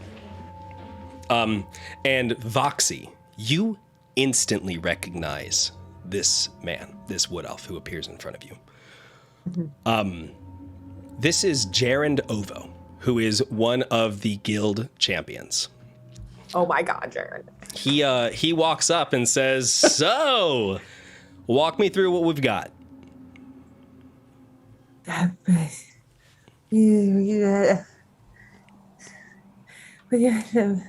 Emotions are running high, adrenaline's pumping. I understand. So what Voxy is saying? Yeah. This is a man who was using a magical item to cast major illusion on himself, and he was running around as a big scary wolf because he works with the Silverstone Meadery, and the townspeople here were protesting against the Meadery's expansion, and he wanted to scare all the townspeople so bad they'd all move away so the Meadery could come and complete expansion. Well said. That's what I was gonna say. Succinct. That's what I was gonna say. Yeah. No, I was translating what Voxy said. It was really all her eloquence. I can tell. Yeah. Great translating. And what's your name? And he points at you, Pepper. My name's Pepper. All right. Well, thank you, Pepper. And thank you, Foxy, was it? Foxy. Yeah, Foxy. Wonderful. He walks over to Venick, and he gives him a little prod with his foot. He says, "You okay?"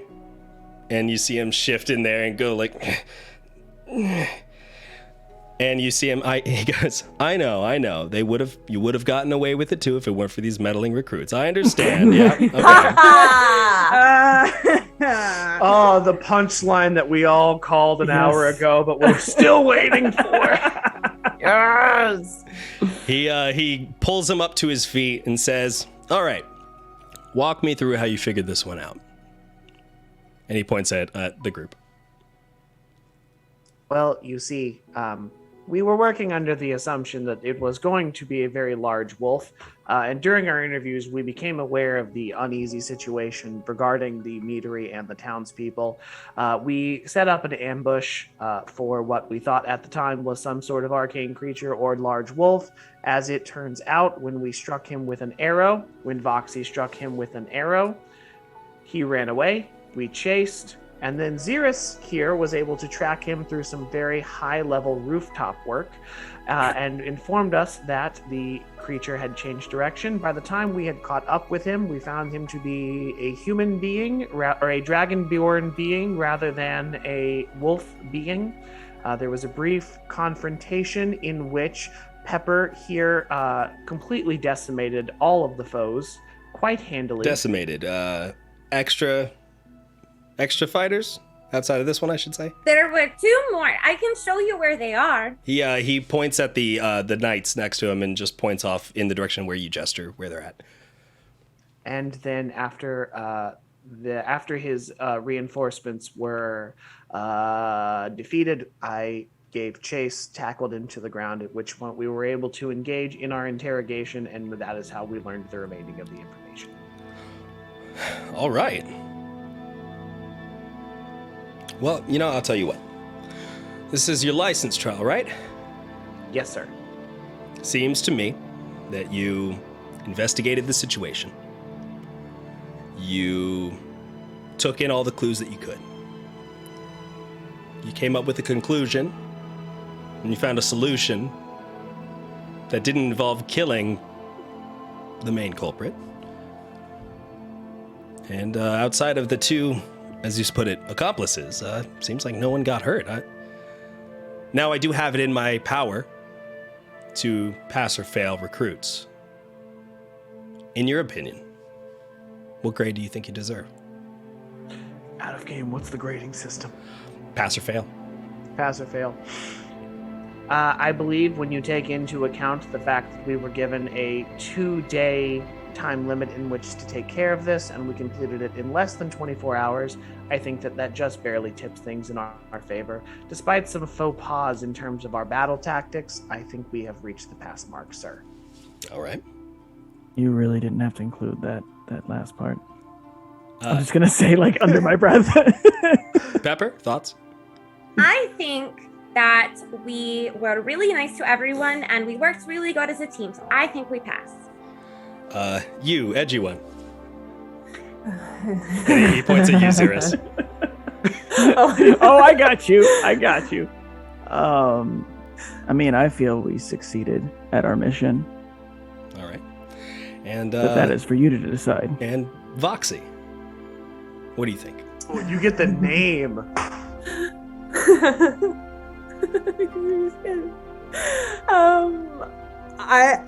I think we did like pretty good. I don't think we could have done any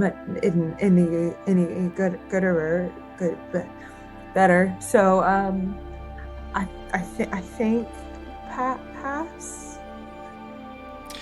This group you've got. You guys have a name? Group 101C. Oh, we can't No, stick with that one forever. No. Not yet. I You can't wanna believe think he on it a still little remembers bit, or- that number. You got something for us? I got nothing, guys. I'm not the naming type. I named our horse, guys. I can't name I can't name our group.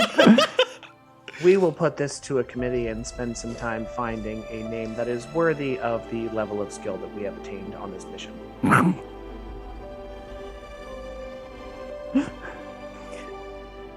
Oliver, sometimes I think you could use less words for sentences. Pepper, you look like you've got something to say. Oh, I'm brewing things over in my head, so don't worry about it. I will come up with something. I am the best at naming things in this group. Foxy, you're a close second. All right. All right. Group name TBD. I think that given the circumstances and given your performance, I would say that you can consider yourselves licensed hunters with the Fellguard. Gonna stare at Foxy. Crying. I mean, Thank I'm you very excited, much. but Mr. Janning, can I hug you? Sure. Yay! You're welcome. And I don't even ask, but I join the hug. Oh, hello. He looks out at you all and says, all right, well, tell you one thing.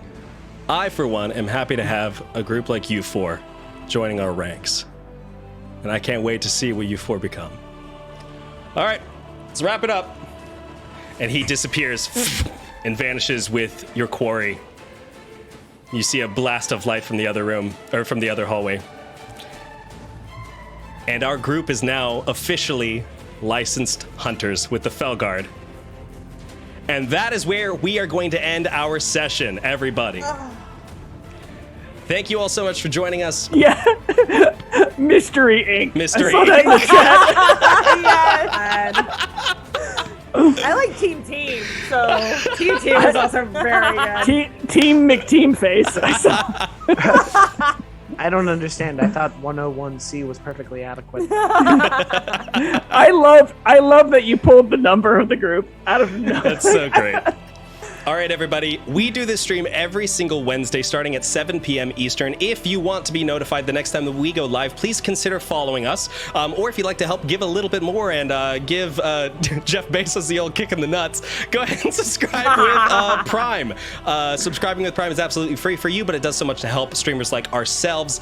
And in addition to this, we also have other streams that we do on Fridays. So if you want to see me and another pineapple play some Minecraft while drinking wine, which we call Winecraft, tune in on Fridays. Or if you'd like to see some game shows that we do, also some Jackbox nights, please go ahead and give us a follow and a subscribe. Do everything you can, and we would love to see you come back next week. Rerun of this is going to be showing on Monday, this coming Monday. If you want to check it out again or shoot somebody over to come see it for the first time, please do so. Xerus, do you have something to say? Happy birthday, Jordan Tries. Happy birthday, Jordan John! Thank you, everybody. This has been a wonderful, wonderful birthday present. I believe we are rating somebody as well. I'm Ooh, looking we in the chat. are. All right. Yeah. So go ahead and take over the raid. Do what you need to. Chat, it has been See you on wonderful. Friday, chat. See you later.